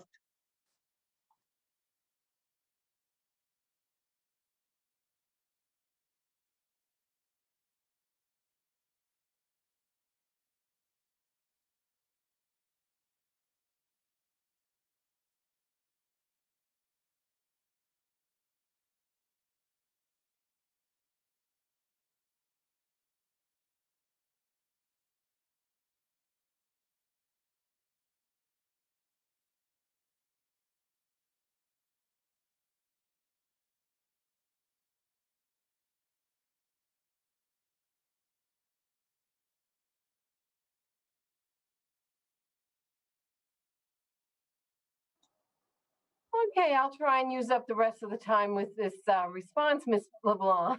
But the evaluation is all part of the cultural action plan, and phase 1 has been completed, and it was not a simple task as it seems. So it took a lot of time to thoughtfully consider how they wanted to approach it. So staff began to implement some of the results from phase 1 in their work. And that includes working more collaboratively across the department, helping stakeholders and communities through capacity building activities like training and in information sessions. So Arts Nova Scotia has been hosting regular virtual drop-ins for anyone interested to learn more about their programs. Every Thursday in February, from February 11th to March 12th, the team hosted an online open meeting for anyone who wanted to ask questions and get support. I don't know if you know anyone who joined those conversations, but they did take place. In response to the COVID restrictions, Events Nova Scotia and their partners created a new hosting guidelines to help the industry understand and implement these new hosting guidelines. A series of webinars are being hosted and providing an opportunity for communities and event hosts to ask questions of experts and encourage event planning and hosting. And I know I received as minister a lot of inquiries from people whose work was hosting events. They were really feeling the effects of COVID on their community. Staff are working more collaboratively across divisions. So if we can't support an organization in one fund, we can try and make that happen through another. So they're less, the departments within the departments where, they have an ED, there's several EDs in the department. So they're working more collaboratively with each other, and, it's almost like how a school team works, when the schools have their team meetings with the students. So, one Order, please. The time for a question in this round has expired. We'll now take another 15-minute COVID break, returning at 6:48.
the subcommittee of the House on Supply resumes.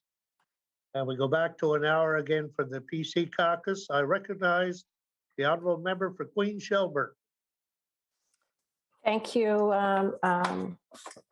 Mr. Chair. I just actually have one quick question, and then I'll hand it off to another one of my colleagues.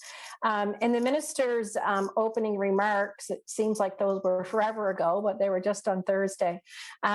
She talked a lot about our provincial museums and the fact that they're doing quite well through the pandemic. But I didn't hear a lot about our community museums.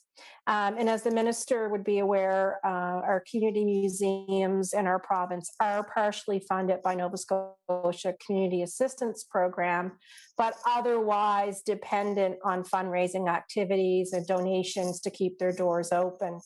And these museums are so important to our local communities and of course to our province's tourism industry. While we can all agree that COVID has had challenges on our tourism industry and on pretty much everything in our province, our tourism industry and our museums have been hit hard. And the ability to fundraise has created a serious reduction in revenue. So I have two quick little questions. Last year, the federal government did give emergency funding to help, but there have been no announcements with respect to assistance for this upcoming fiscal year. So is the minister working with her federal counterparts to see what may be available to help our community museums? And can the minister please advise what is the department's plan to assist many of these community museums if the feds do not deliver? Because without assistance and assistance soon, many of these community museums will be forced to close their doors. Thank you. The Minister of Communities, Culture and Heritage.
I thank the honorable member for the question, and you're right. They are the heart and soul of many communities, especially in rural Nova Scotia. They bring the community together, and for all these museums, it has been a struggle with COVID, and many have not been able to open, but we still continue to fund them last year, regardless. But many did do fundraising. I know our museum in Mahone Bay and several others in my constituency held regular fundraising online, and it was quite successful.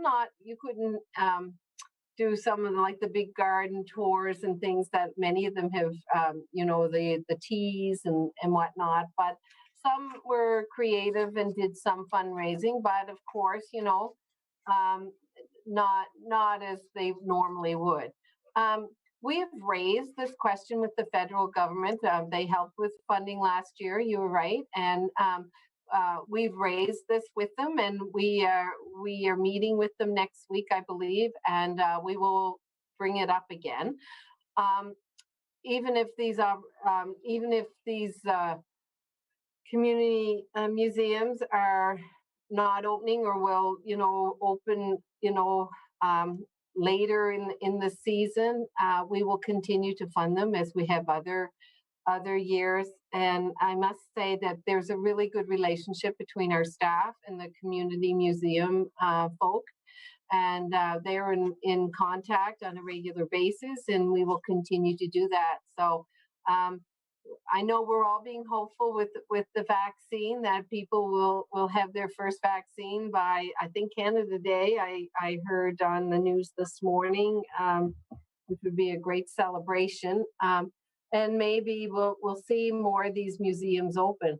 But as you know, a lot of them are run by volunteers, and we know that many of our volunteers in our communities are seniors, and that because of they're compromised with the COVID virus. Many of them are preferring not to volunteer. So that becomes a bit of an issue, but I see a lot of local museums are posting things on their social media.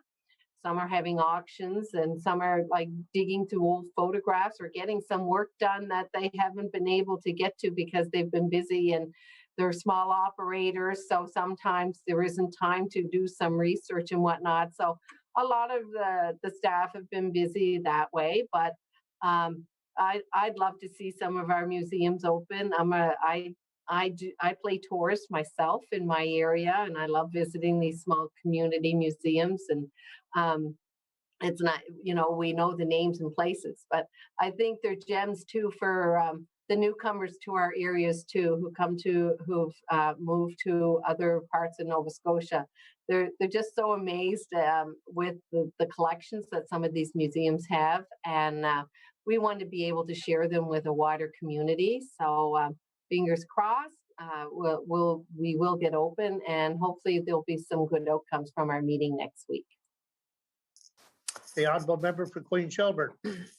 Thank you to the minister for the response, and I do hope that you have some success when you're talking to your federal colleagues next week, and look forward to hearing an update from that if that's possible. I'll now pass my time over to the member from Truro, Bible Hill, Millbrook, Salmon River. Am I ever glad I have Queen Shelburne? That's so much easier. Thank you. I recognize the honourable member for Truro, Bible Hill, Millbrook, Salmon River. Thank you, Mr. Chair, and thank you, Minister. I have a few questions, and I think you'll know one for sure is around the TAC grounds and the revitalization project that the community group is heavily involved in and have been since 2015. And it was great to see you at the facility and coming to Truro back in November to listen to the community group. I think that was important. I know Minister Levine happened to be there as well back in January the previous year. So I know it's in the mindset of the department and the consistent communication between the different departments, I guess, with the community group and now with myself being involved. I feel that infrastructure projects like the TAC grounds are great community projects. And I think I mentioned it that day. This one is a full community project. We have all three levels of local government involved, including the Village of Bible Hill, Municipality of Colchester, Town of Truro. We have a fantastic group of volunteers that lead the charge. And just to give you a little history of understanding where I sit, I sat on the capital campaign with the Rath East Link Community Center and the importance of having that center to our facility and the impact, not only for our community like ours, but for the impact from the province and federally. So I chaired the World Junior A Challenge in 2017, and just some numbers here for you. We were $1.96 million for the province of Nova Scotia and bringing that event here, and just the economic benefits and the health prevention or economic benefits of that event itself obviously was well recognized by Hockey Canada, because now they're moving ahead with the World Women's International Ice Hockey Federation Championship with a satellite division here in Truro, which is excellent to hear. So I feel that, I guess, with the TAC grounds, it's a twofold. It is an economic driver, but it's also a health preventative measure as well here locally. I grew up in the west end of Truro, where the TAC grounds sits, and the days of watching people walk around that track and youth participate in sport or just fun play, and young adults even playing baseball and all the different sports. It was amazing to grow up in and around that facility. So I guess it leads me into my question: what funds are available for shovel-ready projects from your department, and is there a way to, I guess, move it up the priority list, because it is an aging facility. It's 132 years old, and it's something that I'm very passionate about, as well as this community, and the community group's very passionate about. And it's been on the radar since 2015 with this government. So I just was curious to that question. Thank you. The Honourable Minister. Well, I'm glad to talk to you about this again, Mr. Ritzy, and thank you for your letters. You've been a great advocate for your community, and I think we all appreciate that in our elected representatives, that you're carrying the voice of your community forward, and I really appreciate that. When I became minister, I realized how many really good infrastructure projects. I had no idea there were so many out on the table or on a list, whatever you want to call it. There are numerous projects throughout the province. I was delighted to be able to come to Truro. Before the second shutdown, because it gave me the opportunity to meet with your community and actually go on the field and see your, I don't know if you call it your field of dreams, but it was really great to see, and how it will look different. It will look very different, won't it, when it's finished from the old layout. And as you say, it's like a heritage field almost, because it's 132 years old. So that's quite an accomplishment that you're still using the same facility that long. As I said, there's so many numerous ones. I don't really see any way, like how would you move up with so many projects, but just keep your people in contact with our people here at the department. When we look for when funds come available, and just be ready for when you're green lighted for it. And as I said, there's so many numerous programs. Just keep at it, keep advocating. I'll keep poking my elbows at staff. I think about it a lot, as do staff, and they do update. It has nothing to do with it not being a good project, Mr. Ritzy. It is a good project. We know that. We have many on our list. We will certainly keep Truro, there in our minds. It's in your heart. So that's a good combination. So we'll keep working together with your group. The Honourable Member. Thank you, Minister, for that answer. I appreciate that. And you're absolutely right. The community group is outstanding, and they continuously work hard in community fundraising, advocating through the provincial and federal governments. The federal MP is involved, and we've discussed it on numerous occasions as well. And recently, the federal government announced a $1.5 billion green and inclusive facility grant, which may or may not fit this project. I know it's been communicated to the group, but how often and what's the relationship between the province and the federal government when it comes to these types of projects in rural communities in Nova Scotia or throughout the province? Minister?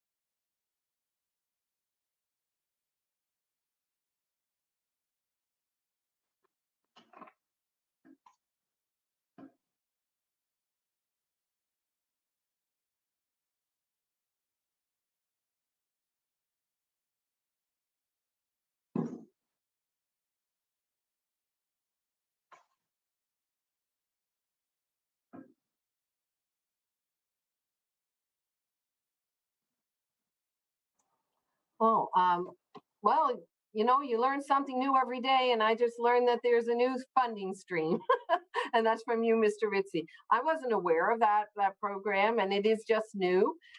Those are dealt with not by the well, we do deal with it, but it's mostly an infrastructure and housing department, and they're the ones that keep us informed. So I think they're probably just downloading the information themselves, and we people from our department will be meeting with them to get details. But like all of these partnerships between the federal government and municipal government and provincial government, you know, we do have a good relationship that way with our MPs, and they're good advocates for their constituents as the MLAs are for theirs and the municipal. But usually, you know, it goes from the municipality up to the province and up to the feds. So we'll be really listening in to hearing what the feds come up with this project.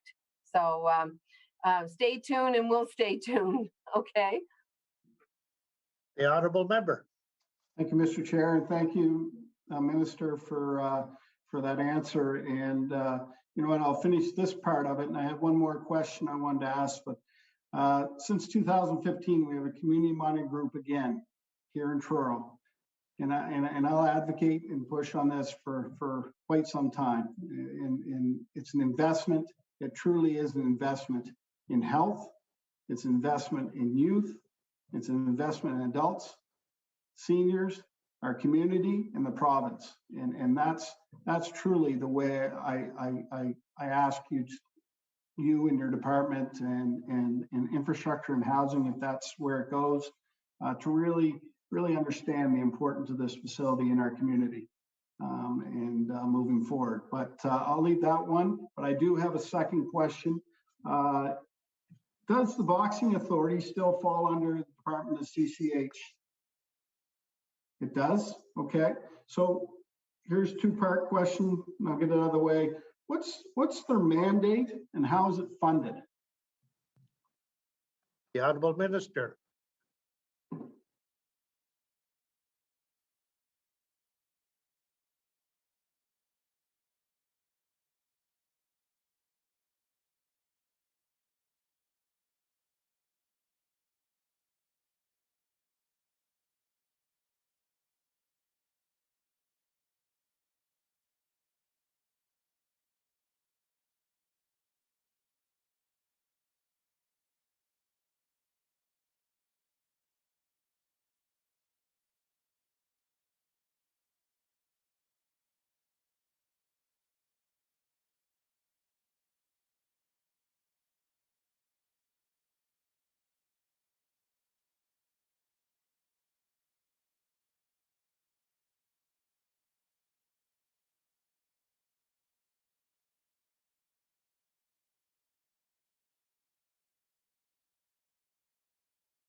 Thank you for waiting. We're having a great conversation today on Cobra Kai. I don't know if you've watched it, but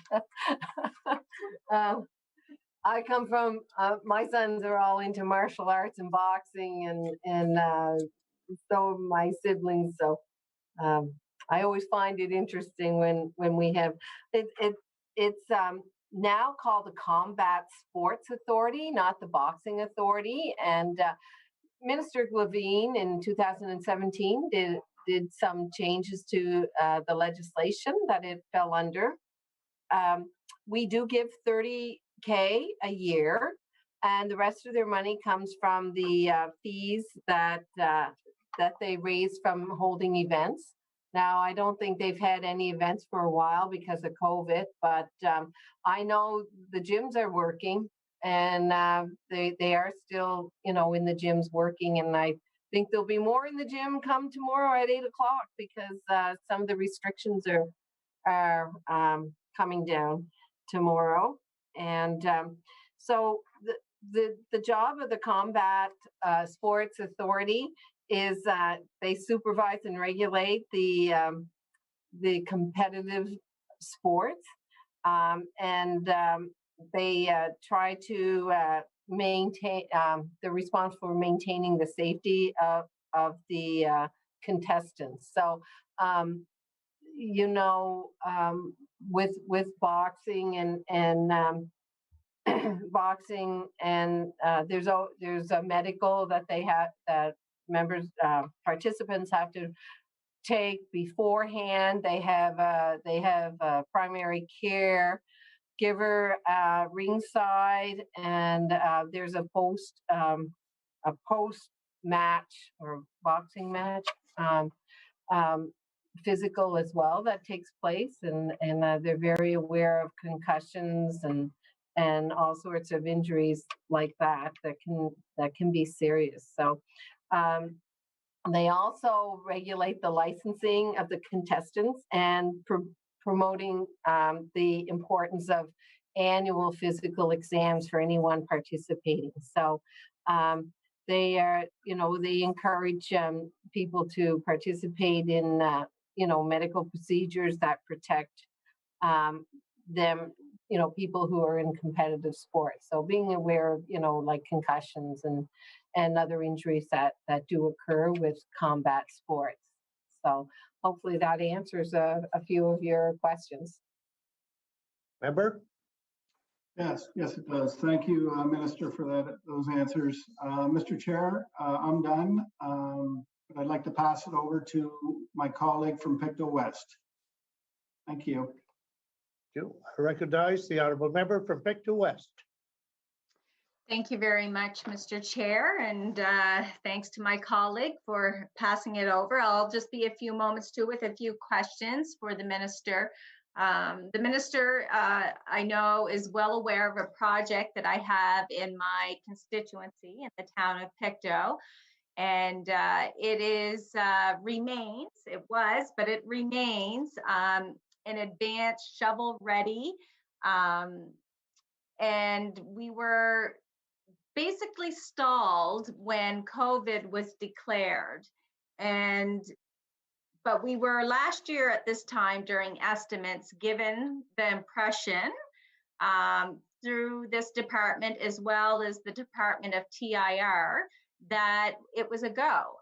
And even those that were working on the project were told that, yeah, you're in Q3 for 2020. And it was basically stalled during, when you declared COVID, and we were told that possibly, but not confirmed, but possibly that funds had been redirected. So what we're concerned about is that right now, those other funding pieces were ready. So we have the municipalities ready, we have the federal government ready, we have, community is ready. We've had private donors that have donated. One private donor actually bought a building and tore it down for a parking lot. That's how ready this project is. It's something that we've been working on for years, and it's well done, very well received. And I know the minister knows that. As I said, our local investment is in place, and it's really strategically timing that we do it now, because actually COVID has slowed business down and traffic flow at the DeCoste Entertainment Center in Pictou, where the new library would be built and attached to the DeCoste Center. So really, currently, significantly, right now is the perfect time. And I know that everyone is anxious, but we're really wondering what happened, that we were stalled, and what is your department committed to at this point in seeing that this project is forwarded and started in 2021. Thank you. The Honorable Minister.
Okay, I almost took my video off instead of unmuting. Well, thank you, the member from Pictou West. It's always a pleasure to talk to you, and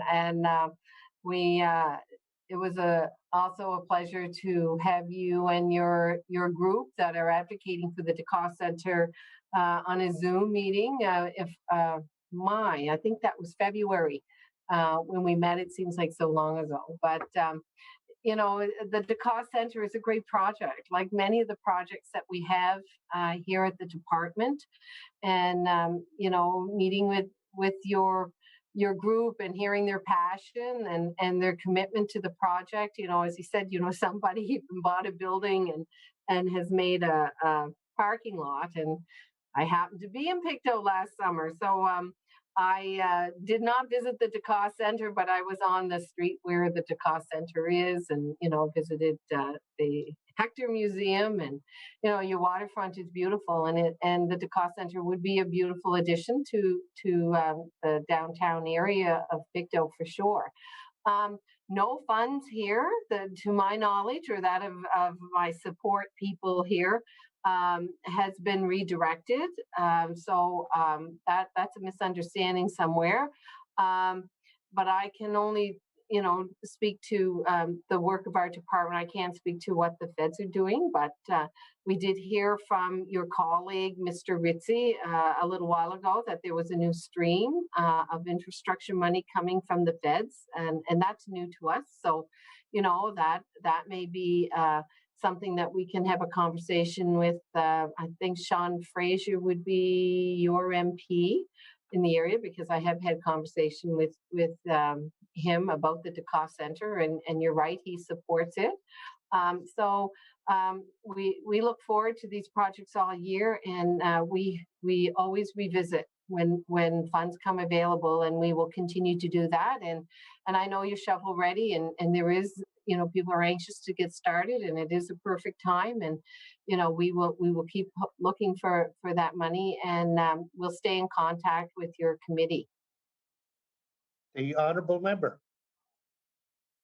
Thank you very much, Mr. Chair. So what involvement then did your department have with the Department of Transportation and Infrastructure when last year during estimates, they told me they had the blueprints and everything looked like it was a go? It seems like it was just stopped. So it's very confusing because we're not sure if it was due to funding or was it due to funds being redirected that were actually meant for us but had to be redirected because of COVID. So we're just looking for a little bit of clarification. And on that, perhaps if you could just tell us, what is it that we have to do when we're hearing from the federal government that the money's there? We have the community, the municipal money there. We have the money raised that we had to raise on a community level. So what is it that we have to do to make sure this project goes forward this year? Because we were actually thinking it was going to go last year. Minister.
I thank the member for that those questions.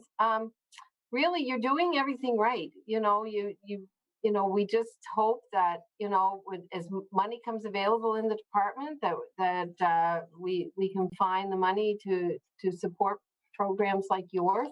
I'm a little intrigued by your conversation about infrastructure. So I'm just wondering, was that a question that you had with the Department of Infrastructure during estimates last year? I can't speak to infrastructure and whatnot. People here don't recall that conversation, so I'm wondering about that. Member. Thank you, Mr. Chair. I'll just be brief here. So the question was asked as well to your department. I think it was actually in question period, but as well as transportation during estimates in the chamber. So we will be able to eventually, once they get that enhancered, that it takes usually a long process to get estimates enhancered. And of course, the subcommittee, I don't believe ever does make it enhancered. So, however, moving along, I guess the question is, at the end of the day, just a yes or no, was there funds set aside that your department is aware of that was then withdrawn to basically be, dispersed elsewhere because of COVID? Minister. My understanding is no, there was never funds designated and then moved out. Member. Okay. Thank you, Mr. Chair. So just once again to clarify, so there was no money through the ICIP funding federally for this project. Minister.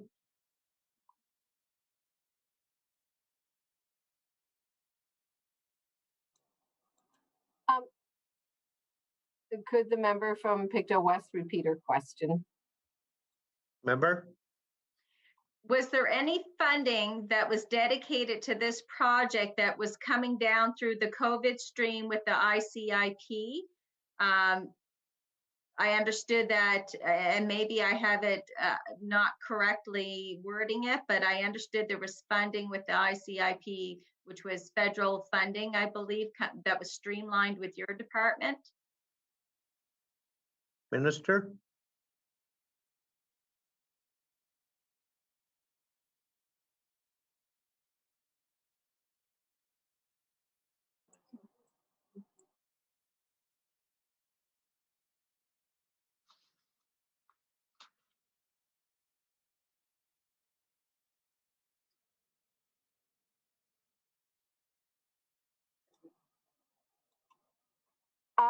Thank you for being so patient, Ms. McFarland. We really can't speak to the TIR piece, but we will go and we will get some clarity as to that response, because the ICIP lies with them, and then they just direct us. So we'll try and get some clarity for you. Member for Pictou West. Thank you, Mr. Chair, and we'd really appreciate that. Thank you. And of course, we welcome you back for another visit to our area, which would bring me upon that there's another huge project that's happening here. We are looking at, of course, expanding our marina through the town of Pictou, and I'm certain that they've been no doubt in contact with government and looking at how they can go about that. I know that they've had a number of meetings as well with Sean Fraser, because there will be a federal component to that project. And the other big project that's happening, and I'm proudly wearing my McKinnon tartan today with a pin of the ship Hector. It's an antique pin actually from their 150th anniversary. And in 2 years' time, we're having the 250th. And the Hector, of course, everyone's aware, was the first ship that brought the first permanent Scottish settlers to Nova Scotia. So there's a big project happening. And we have basically lifted out the ship onto land. And we're very proud of this project. However, it's not far off the big celebration, the 250. And we're hoping that maybe you will commit to coming and meeting the Hector Key Society and having a tour as soon as possible, so that we can work with your department and making sure that we are applying for any funding out there to make the 250th anniversary a success.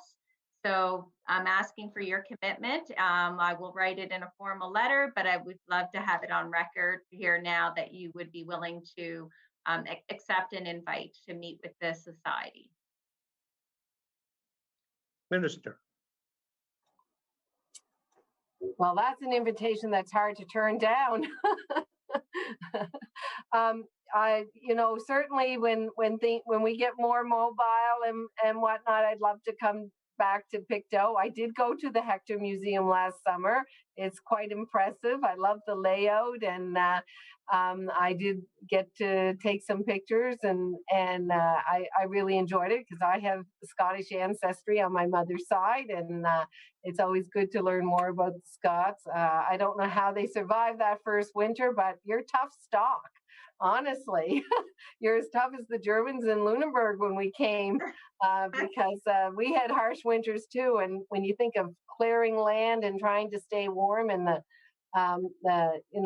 wasn't shelter those first couple of winters. Not significant shelter anyway.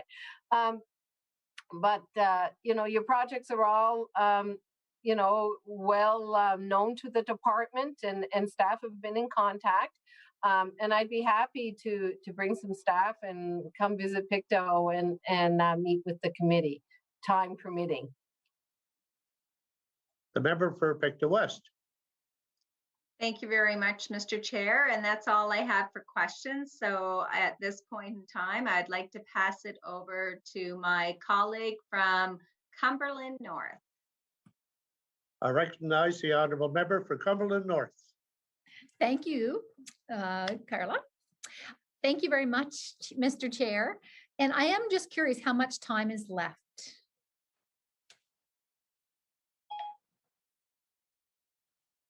19 minutes. Okay. No, about 18 minutes. I guess we're getting closer to the Okay, 18 minutes.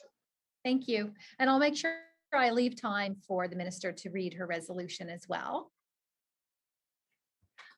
Okay, so I just have a few questions pertaining for the minister pertaining to Cumberland North.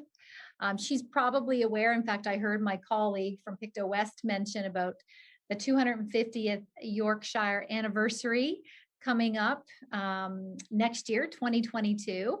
And I'm wondering if the province through CCH will have any special funding, because I'm sure there's going to be celebrations across the entire province of Nova Scotia. And I'm just wondering if the department's considered that.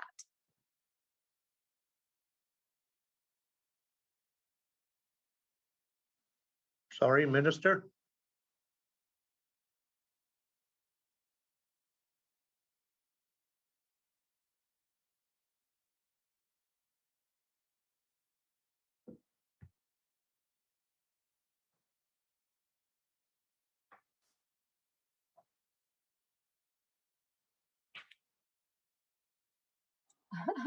There you go. Well, congratulations on that big event coming.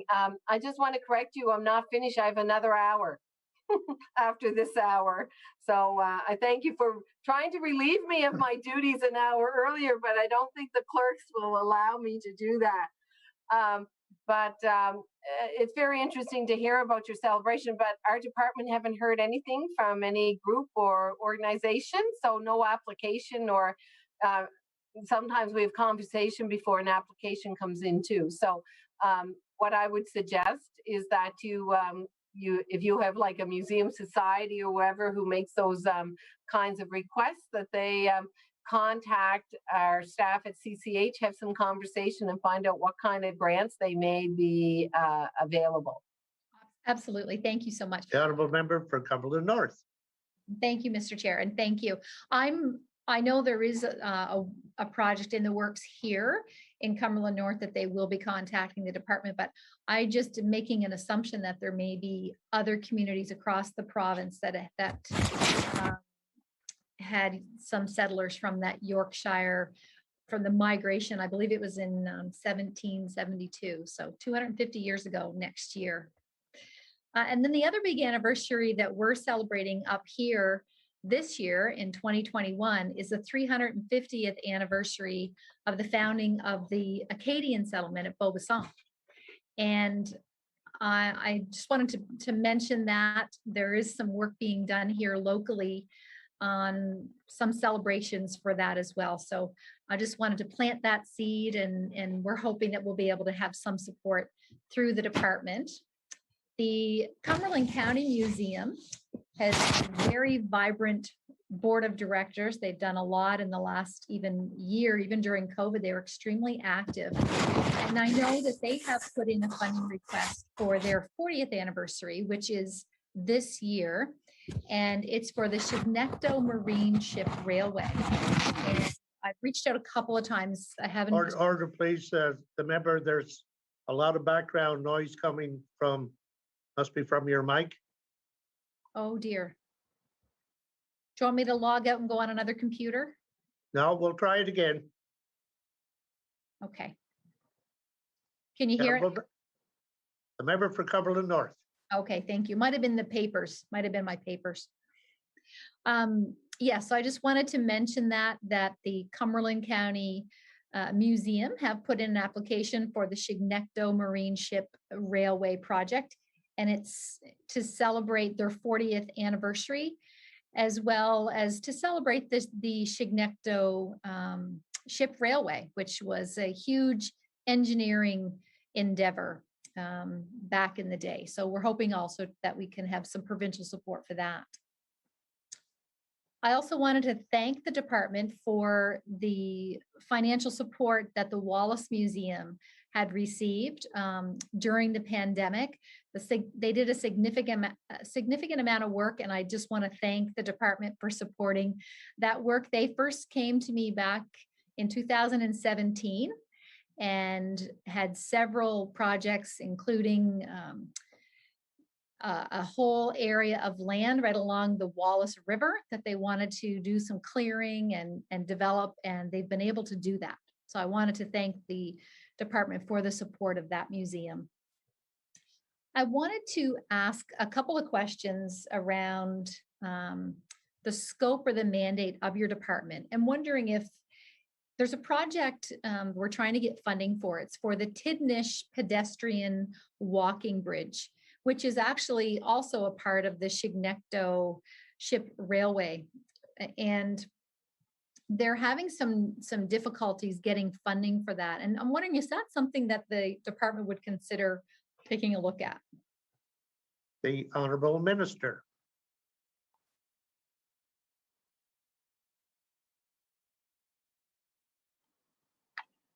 I first want to say thank you for all your positivity about the department. It's good to hear, because I feel the same way, that a lot of hard work gets done in the department, and a lot of contact. I'm so impressed with the staff here at CCH and the way they work with each other and with communities. You mentioned two possible funding initiatives earlier, the Chignecto Marine one, and the Beaubassin. Beaubassin, yeah. Yeah, Beaubassin. You should make sure that your people have actually made applications. We do things on a the certain streams are active at certain times, because it allows staff to focus on different areas. So we have time periods. So really, they should go to the website or contact the department and find out dates of when applications have to be in, because once you miss a date, you miss a date. Things are so busy in the department, they can't be going back and working on grants when they're on to another one. So just to be aware of that as an MLA, that when you just because you want funding for something, it's not always in that cycle. So I don't want you to miss out on it. So I would do that sooner than later, because a lot of people are looking for their money before the summer, and it may not come until then. But often some projects are sort of informally green lighted to give people an idea, or whatnot. But I would really talk to your groups that are making that application and make sure they've done so and they have a contact person in that department. And the last one was the Tidnish walking bridge. Yeah. So anyway, does this fall under trails? Is this part of your trail system? Yeah, it is, and unfortunately, it's actually owned by the Department of Lands and Forestry, and they've unfortunately refused to put it in their budget, and so we're trying to find a way of getting some financing to get this important trail repaired. Okay, well, I'd be happy to have our staff contact you to get more information on that project, and we can just try and figure out if it works, if it's part of active transit. Now we have a new department there, so some things have shifted around. So, and there are several different trails. I mean, the funding for trails, and I know you've probably hit it too. There's several sources that you can tap into for trail grants. So maybe someone from our department can reach out to you and connect with you and get a better idea of what you're looking for. And you mentioned the Department of Forestry, so there may be some crisscrossing there too. Yes, thank you for that. The honorable member. Thank you. And our local group did reach out regarding the Chignecto Marine Ship Railway project. So there has been some communication between the museum and your department. I just wanted to mention that. Okay. Yeah. Something else that's been on our radar is, I don't know if you recall, last April, we had a fire department burn down, unfortunately, Shinnemakas Fire Hall, and there was a community hall, a part of that. And I had someone reach out to me to say that Community Cultures and Heritage had provided some funding for the community hall portion of a new fire hall built in, I believe it was Middleton.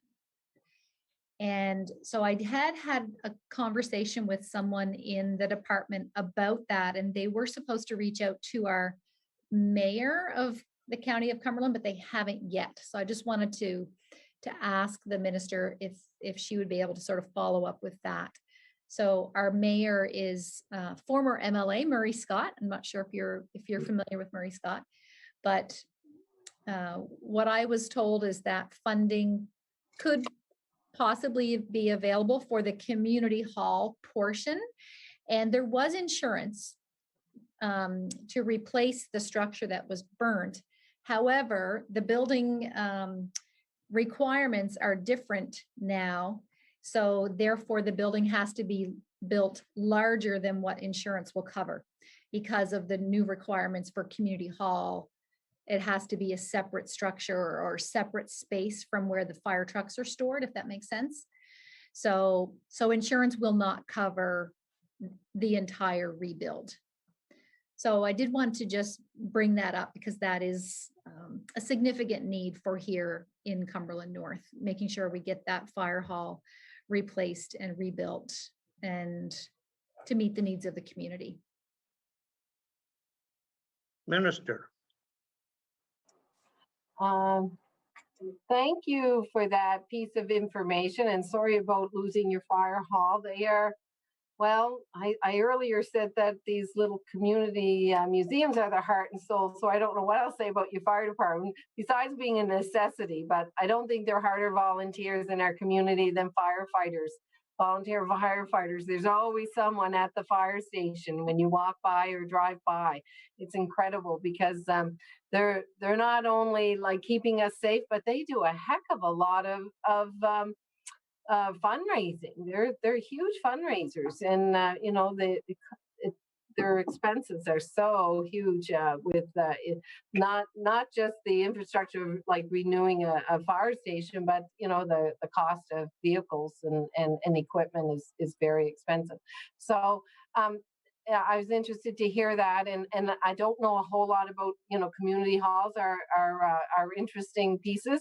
So I will have my ED and the my EA reach out, and also the executive director of the communities division to reach out to the mayor, and they can have some conversation to see if there are some possibilities. And we are aware some staff are working on this, so it's not an unfamiliar file, but I think we need more of an update. The member for Cumberland North with about 5.5 minutes left. Hey, thank you, Mr. Chair, and thank you to the minister. We have a lot of projects on the go here in Cumberland North. So another project on our to-do list is a sidewalk or bridge to our hospital. So back about 18 years ago, the province decided to build our new regional hospital on the other side of the Trans-Canada Highway, outside of town limits. And at the time, it was sort of promised to the area that they would ensure there was safe walking access to the hospital. And unfortunately, that has never happened. And the reason I'm bringing it up with you today is I'm working very closely with our municipality of Cumberland and the town of Amherst, and right now have both of their supports to try to make this happen. And I'm wondering if your department would be able to consider, through I guess your mandate of sport and recreation, to try and help find some provincial funding for this important piece of infrastructure, which would serve two purposes. One is sport and recreation, but also to provide safe accessibility to our regional hospital. Minister.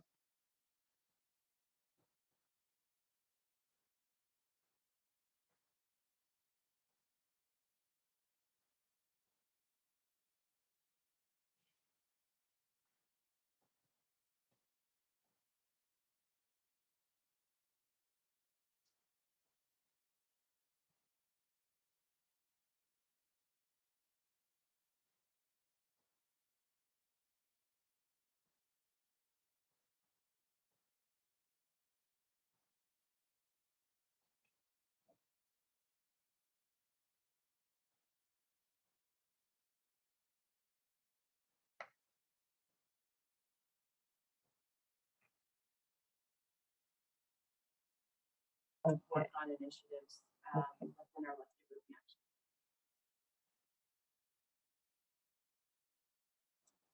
Okay, we're getting a little tongue-tied here. It must be close to a break time. Anyway, I think really the department you want on this is who would really be of use to you is the new Department of Transportation and Active Transit.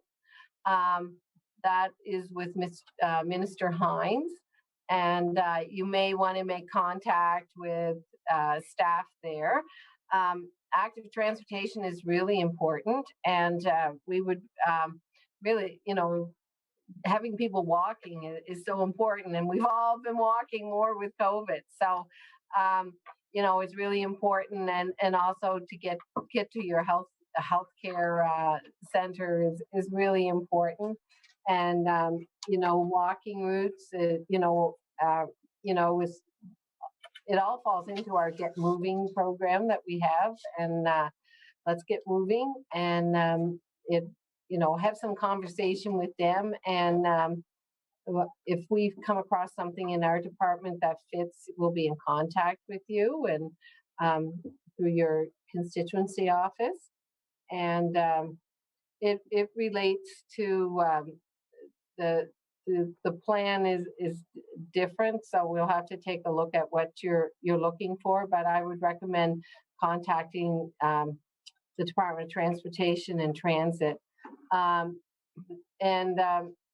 it relates, the funding that we do with the Let's Get Moving action plan, which we feel is really important. It relates to all demographics, so all ages. So it's still important that your youth use those sidewalks too, to get to school and connect them from to social activities and whatnot. So not just going to your hospital, but I'm sure that route will serve more than just that need. Yeah, the honorable member with about 50 seconds. Okay, thank you. Thank you for that suggestion. We've actually been in conversations with the Department of Transportation and Active Transit as well. So it doesn't look like I'm going to have time to ask my last question. So I'll just make a short point. And that is, I've always been kind of suspicious, I guess, of the funding for the physician recruitment being under CCH, and just sort of the accountability there and measurement tools used as far as evaluating the success of that. So I was going to ask a question about that, but I don't think that there's time. I'd love to answer it very quickly, because it's more about recruitment. It's not it's more about retention, not recruitment. The Department of Health and Wellness are responsible for recruitment.